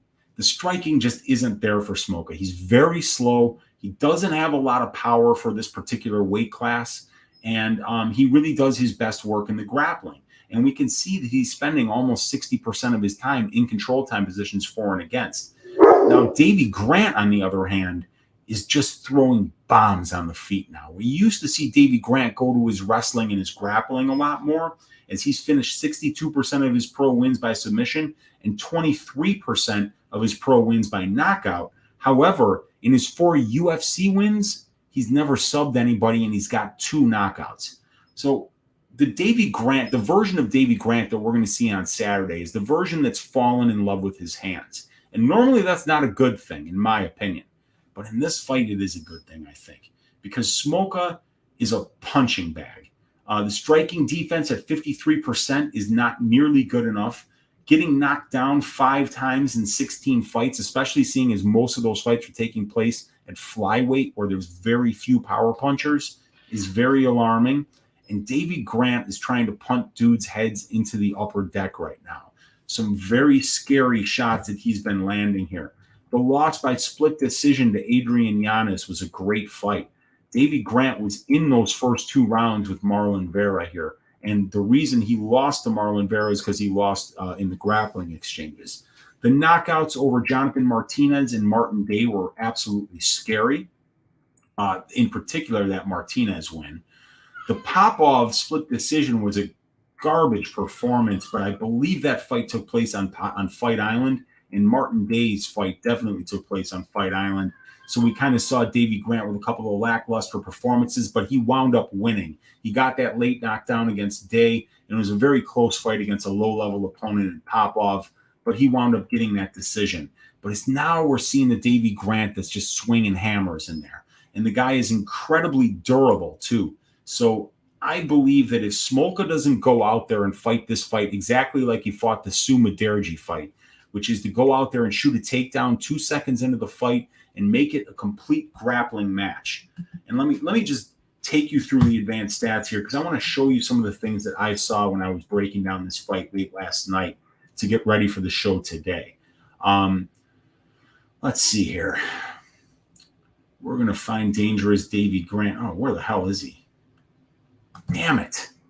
Well, it's going to be down here somewhere. So he must be near the end of it. But Davey Grant, well, I should say, in the fights where Smolka at 135, where we're seeing him get into trouble, are the fights where they're taking place at standing range here. So the Schnell fight, the McDonald fight, the Casey Kenny fight, the Quinones fight, Morales here, and Sue. Now we see the win here against Sue. He controls 358 out of 427 seconds. So there's barely any striking. In this fight against Ryan McDonald's just terrible. So that didn't matter. And then Quinones here, about 100 seconds of control time out of 435, but Quinones isn't dangerous. But against Morales here, where he lost by knockout, none of the fights took place in control time positions. Against Kenny here, where he gets knocked out, none of it takes place in control time positions. And against Schnell, he gets hurt on the feet, and then Schnell takes him to the ground and winds up working for submissions the entire time and gets the submission. So he can be submitted on the ground, but if you're on the feet with Smolka, that's where he's at his least dangerous. And right now, that's where I think Davey Grant is at his most dangerous. So if this fight goes into that first round and Smolka looks comfortable in the striking exchanges, like he's fine keeping it there, I think Davey Grant's going to sleep him. I really think that the only chance that Smolka has here is just to make this a grappling match from the word go, to scramble with Grant and to try to catch him in a submission, because you're not knocking out Davey Grant. If you look at what Marlon Vera did to that dude in the third round, it was vicious, but the dude never quits. The guy's just too damn tough. He doesn't know how to quit. He's got that dog in him. So I think that Smolka's only chance is to grapple, and that Davey Grant, let's look at that takedown defense for dangerous Davey Grant. 60%, but he's only spending 17% of his fights being controlled.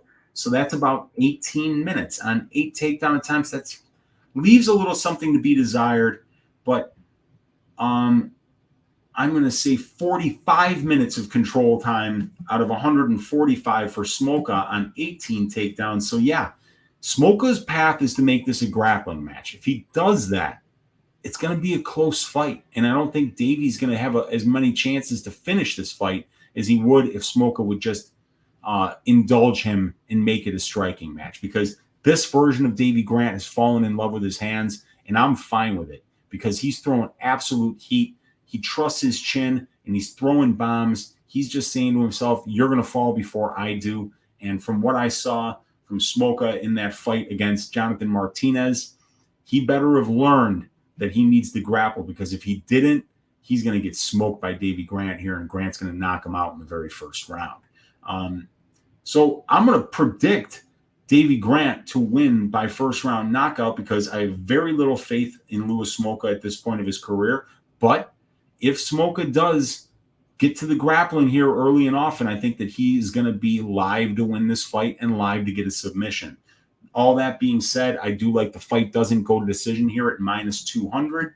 If we go to the prop template for the Smolka Grant fight, we can see that 34 of their 44 combined pro fights have finished inside the distance. That's 77.3%. That's 10.6% better than the implied probability of the line at minus 200. And it's 27.8% better than the divisional finish rate of just under 50%.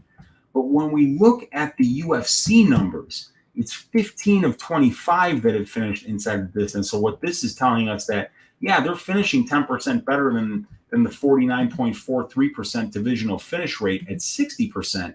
But the implied probability of the line at 66.7%, they're only finishing at 60. So you're overpaying by about 6.7%.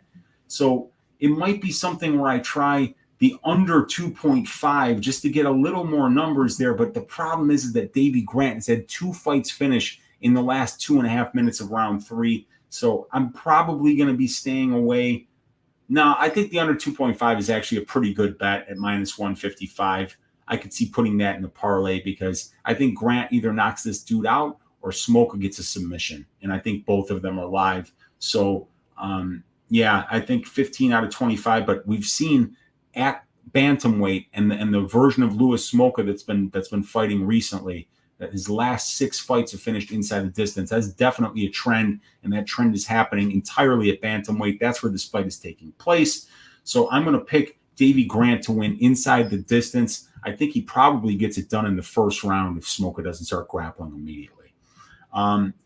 Got the Spann Cutelaba fight. Now, I did a balls deep breakdown on this fight on the MMA Engine channel. If you want a more in-depth breakdown of this fight, click the link in the description of this video. It'll take you to an almost hour version of this breakdown.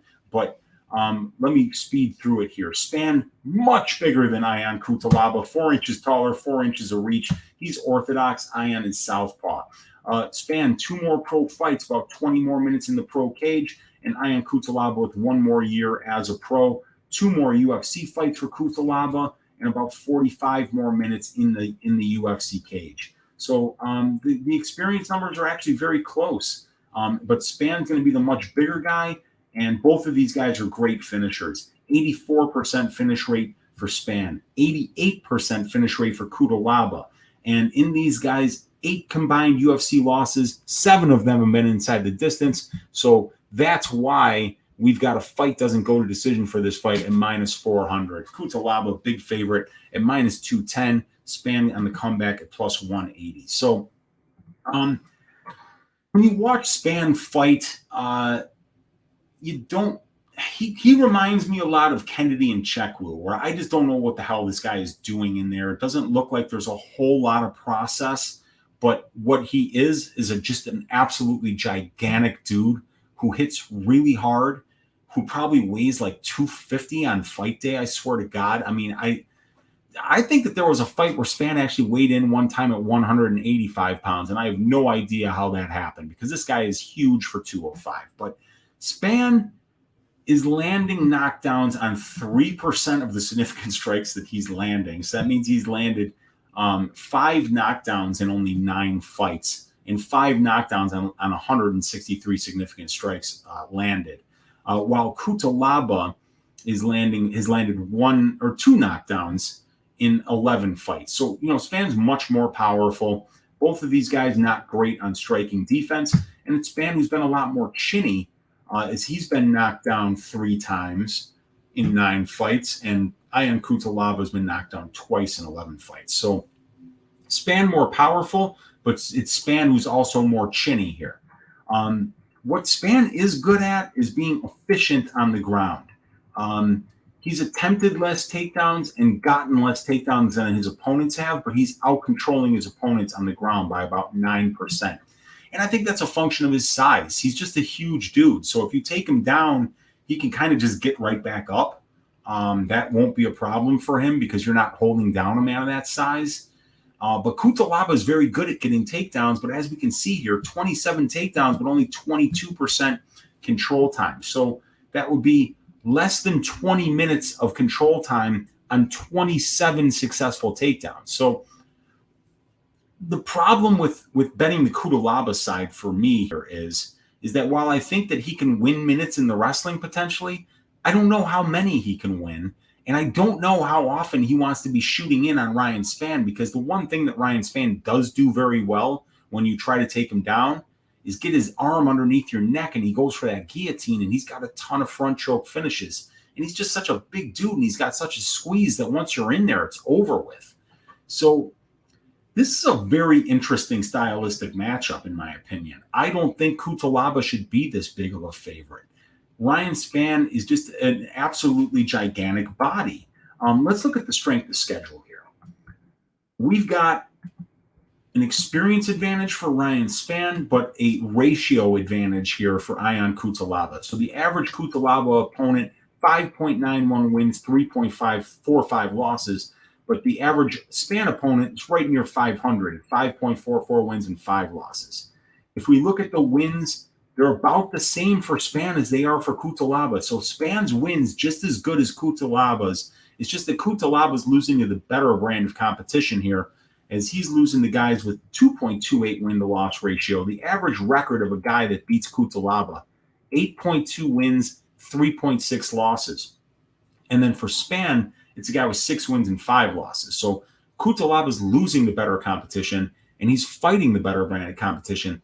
But when you look at who these guys are beating, it's very similar. Their wins are very similar, and they both have things that they do very well here.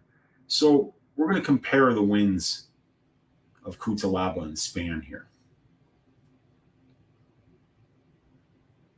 And there's Cutelaba. So the wins for Spann: 6-6 Serkinov, 10-12 Alvey, 7-6 Devin Clark, 6-7 Nogueira, 2-4 Enrique, and 0-1 Emiliano Sordi on the Contender Series.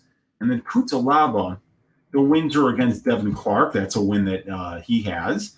Roundtree 6-5, Ante Gulov 2-4, Enrique de Silva 2-5, and Jonathan Wilson 1-3. So Spann's wins are just as good as Cutelaba's. It's just that both of these guys would have lost to the competition that Cutelaba lost to. Ankalaev twice, well, really only once. Teixeira, the champion. Cannonier, the next guy to get a title shot at 185. And then, the debut back in 2016, Serkinov, where he got subbed in the 3rd round. So, as impressed as I am with Cutelaba, I don't know if he's that much better than Ryan Spann. And if Ryan Spann lands one of those Bs on him, I think he might be in trouble. But when we look at the prop template for this one, like I say, 39 of 50 wins inside the distance for both of these guys, and we got a good sample size of 20 fights here at the UFC level. They're finishing 70% of the time, but we're paying 80% on the fight doesn't go to decision at -400. So we're overpaying, but these guys are still finishing better, 12.6 better than the divisional finish rate of 57.39%. So I do like the fight doesn't go to decision here. It's very hard to see this going the full 3 rounds. So maybe you can use it as a parlay piece, but at that 80%, we're overpaying based on the divisional finish rate of 57.39% by 22.6%, and we're overpaying based on the 80% implied probability of the line compared to the 70% of these guys' fights that have finished inside the distance by 10%. So be careful, tread lightly. It's a little bit overpriced here at -400, but it should happen. Maybe just go the under 2.5 to save yourself about 6.4% implied probability and get it at -280. I think that would be the better way to go here. And that brings us to the main event, you guys.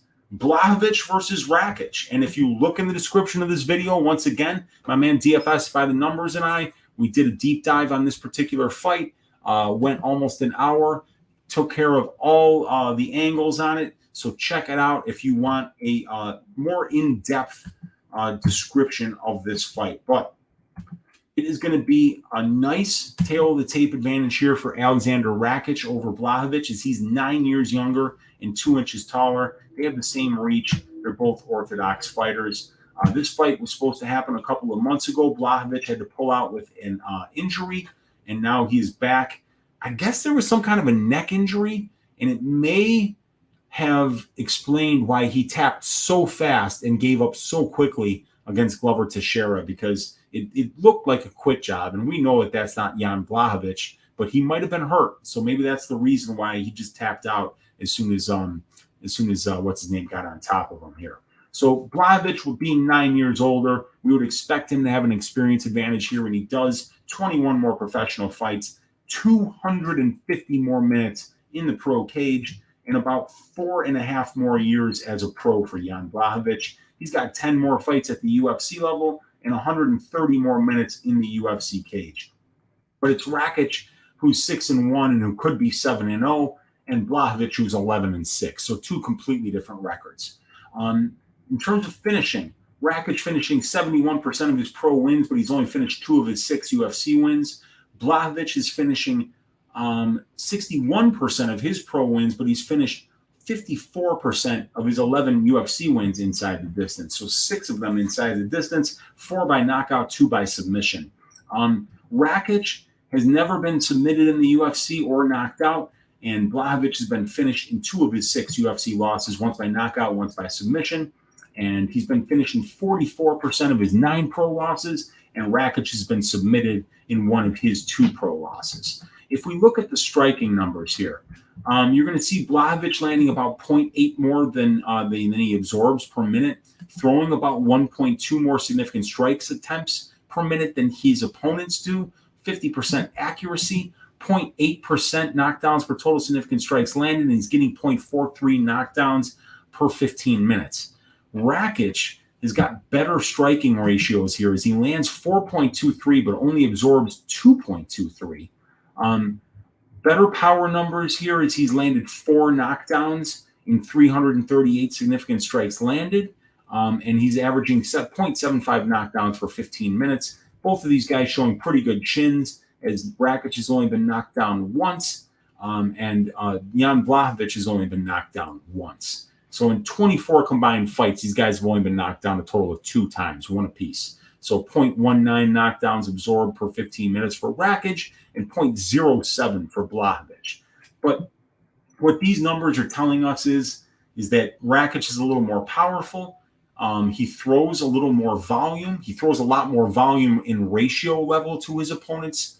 And the defense numbers are pretty similar. The numbers are fairly similar, but the numbers are better for Rakic. And for the grappling numbers here,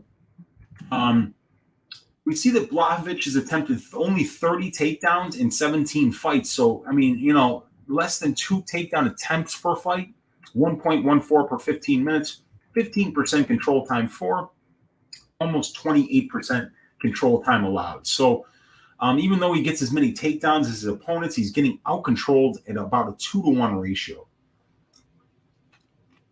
So that's really bad efficiency there for Blachowicz. And let's not forget that if it weren't for the Adesanya fight, where he was fighting a small middleweight, a guy who weighed in while carrying a pizza, his control time numbers would be way worse than what they already are. And then we look across the screen at Rakic and you see, 16 takedown attempts and only 7 fights. So he's not really going to the wrestling much either. And he's only gotten 4 of them. So his ability to get takedowns is not good. But it's the control time ratio. 39% control time for, less than 5% control time against.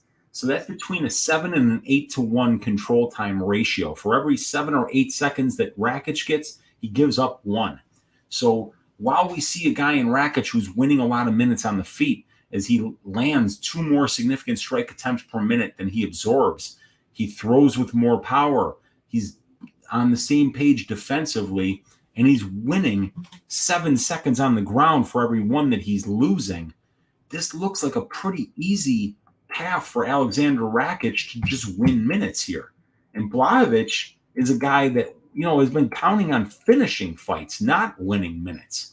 In addition to that, the conditioning is not nearly as good as it is for Blachowicz as it is for Rakic. We've just seen Rakic, just do much better later on in fights as Blachowicz slows down after a round and a half. So this looks to me like it's Blachowicz with a puncher's chance, but the longer that this fight goes on, it looks like it's just going to be easier and easier for Aleksandar Rakic to win minutes.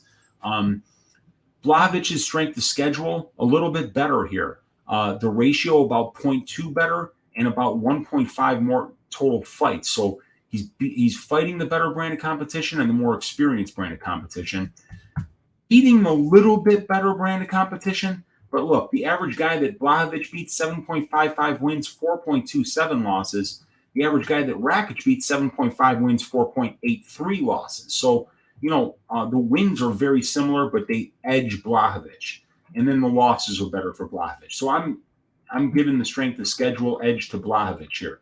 The experience edge goes to Blachowicz. But I would say the tail of the tape advantage goes to Rakic. The striking advantage goes to Rakic, and the grappling advantage goes to Rakic, and the conditioning advantage goes to Rakic. And we've seen more power out of Rakic, and the commitment to the low leg kicks has been better as well. All these things, when we put them all together, you guys, it's giving me the idea that Rakic is going to win this fight. We have seen Rakic get a couple of finishes inside the distance, but only 2 of 6 at the UFC level. He's fighting a former champ here who has only been finished in 2 of his 6 losses. So my bet for this fight is Aleksandar Rakic to win in round 4, 5, or by decision. It's plus 155 right now on FanDuel. I think that's much better than paying minus 180, minus 190 on the money line. The pick is going to be Aleksandar Rakic by decision, you guys.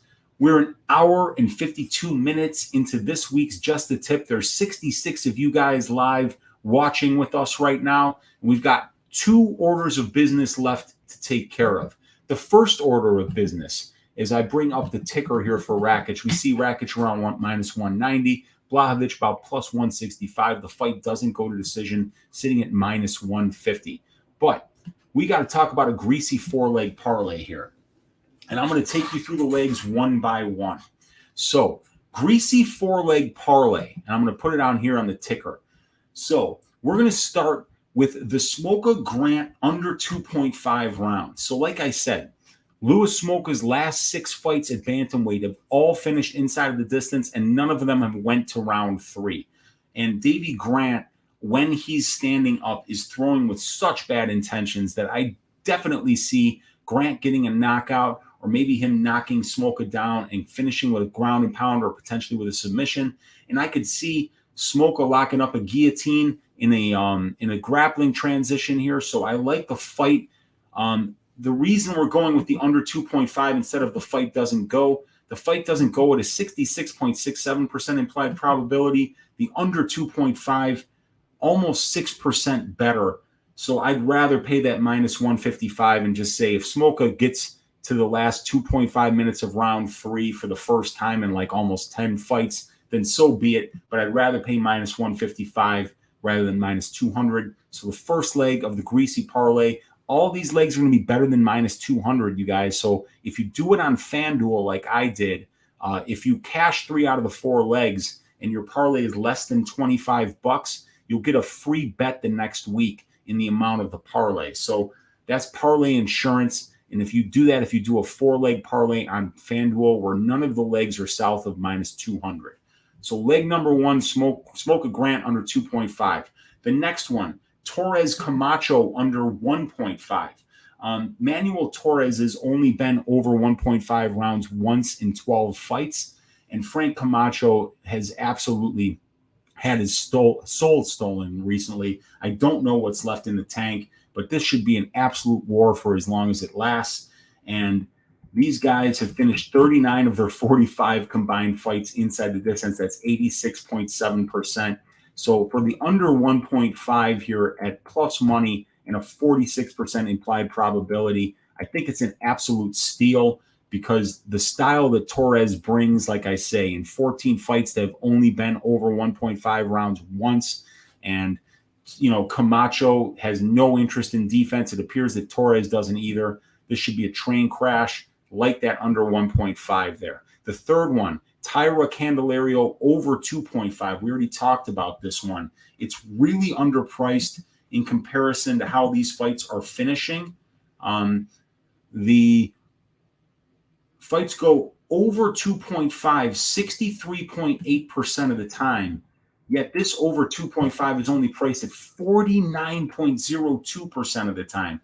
So we're getting a 15% discount at the current rate for what this should be based on the over 2.5 rate for 125 pounders. Neither one of these guys has ever lost inside the distance, so I think that's an excellent bet as well. And then I'm just going with the Chookagian money line. Don't see enough of a commitment to the wrestling for Ribas for me to believe that she can win him enough minutes on the ground here to make up for the disadvantage in size and striking skill and volume that she's going to be at the feet against Chookagian. So like the Chookagian money line, like that over 2.5 for Taira Candelario, like the under 1.5 for Torres Camacho, and the under 2.5 for Smolka Grant. We put those four together, we get a 4-leg parlay with insurance at plus 987. I threw a half unit on it to try to win 5. Let's get it, you guys. But that leaves us with one more order of business, you guys. And it is going to be Uncle Weezy's ass shaving of the week. And there are some decent, there's some decent options here. A lot of people really like Maximov to be able to out-wrestle Petroski. Taira's a big favorite here. Jandiroba at minus 175, even though I like Hill at plus 150. Johnson Patrick is the 1-800 gambler fight of the century. Nobody should be touching that. Araujo Lee is like a coin flip, so that's not an ass shaving. I don't think I can count on Hadley in his UFC debut to beat somebody who's more experienced and might just be as good on the ground as him. So I can't do that. Camacho Torres, man, somebody's getting knocked out here. Chookagian Ribas, nah, this isn't an ass shaving fight, even though I think Chookagian wins and she probably wins by decision. It's an interesting fight, and Ribas has been finished in both of her losses, and I think she's really overmatched in the striking here, so you never know. Smolka Grant, Davey Grant's a great choice for this week. Ion Cutelaba or Ryan Spann could definitely shave ass. I like Rakic a lot this week, but I had it narrowed down to 2 options. One was a good option. All right, here's what it is. It's between these two. It's either dangerous Davey Grant over Louis Smolka by knockout inside the distance, or do I bet that Frank Camacho is completely washed and that Manuel Torres comes out here and finishes him in the first round? So in one hand, I'm betting on a 36-year-old bantamweight and a guy in Smolka who goes win-loss, win-loss, win-loss, and he's due for a win right now. And on the other hand, I'm going on a guy like Camacho where when I watch the tape, he's just not UFC level. He's a war. What makes him UFC level is the fact that he's never in boring fights. He's an absolute warrior. He's an absolute stud. He's got that island fighting spirit that you really see only from Islanders. These guys that, and Camacho has done it like 5 times where he's taken 15 straight shots to the head, and then he just puts his arms at his side and he screams at the top of his lungs through a mask of blood. But what is he good at? His jiu-jitsu is garbage in the cage. It's fucking terrible. If people hadn't told me that he had won a championship, you would have never come to that conclusion watching him in the cage. He doesn't get freestyle wrestling takedowns. He gets some judo takedowns, but once he's on top, he does nothing with the position. So I think Smolka's, has a chance to submit Grant because Grant's been submitted in 3 of his 5 losses. But I think Grant's got a really good chance to knock him out. Let's see what you guys are saying in the comments here. Maybe you guys can help me. We got Ice Viking saying, thanks for all your hard work, Uncle Weezy.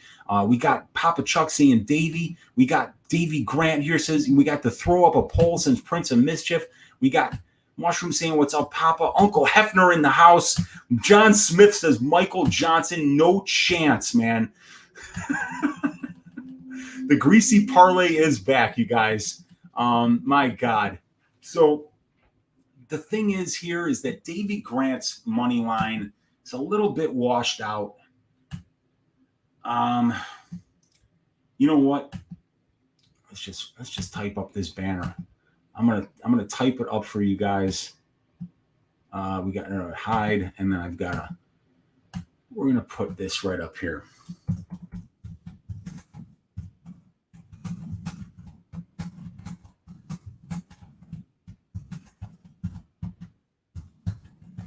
Oh, and I was in caps lock, so now I got to re-fucking type it. God damn it.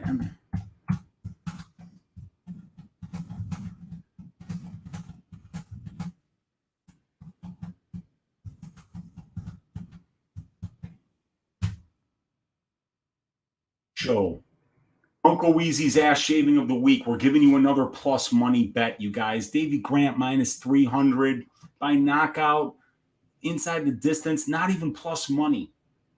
I'm going with my read again. I went with my read. I really thought that Tracy Cortez was going to be the better wrestler and better minute winner against Melissa Gatto. That wound up being the case.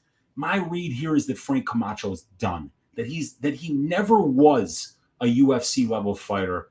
And you got a kid coming in here who's healthy, who's bigger, who's hungrier, who's very dangerous with his submissions, and who hits very hard.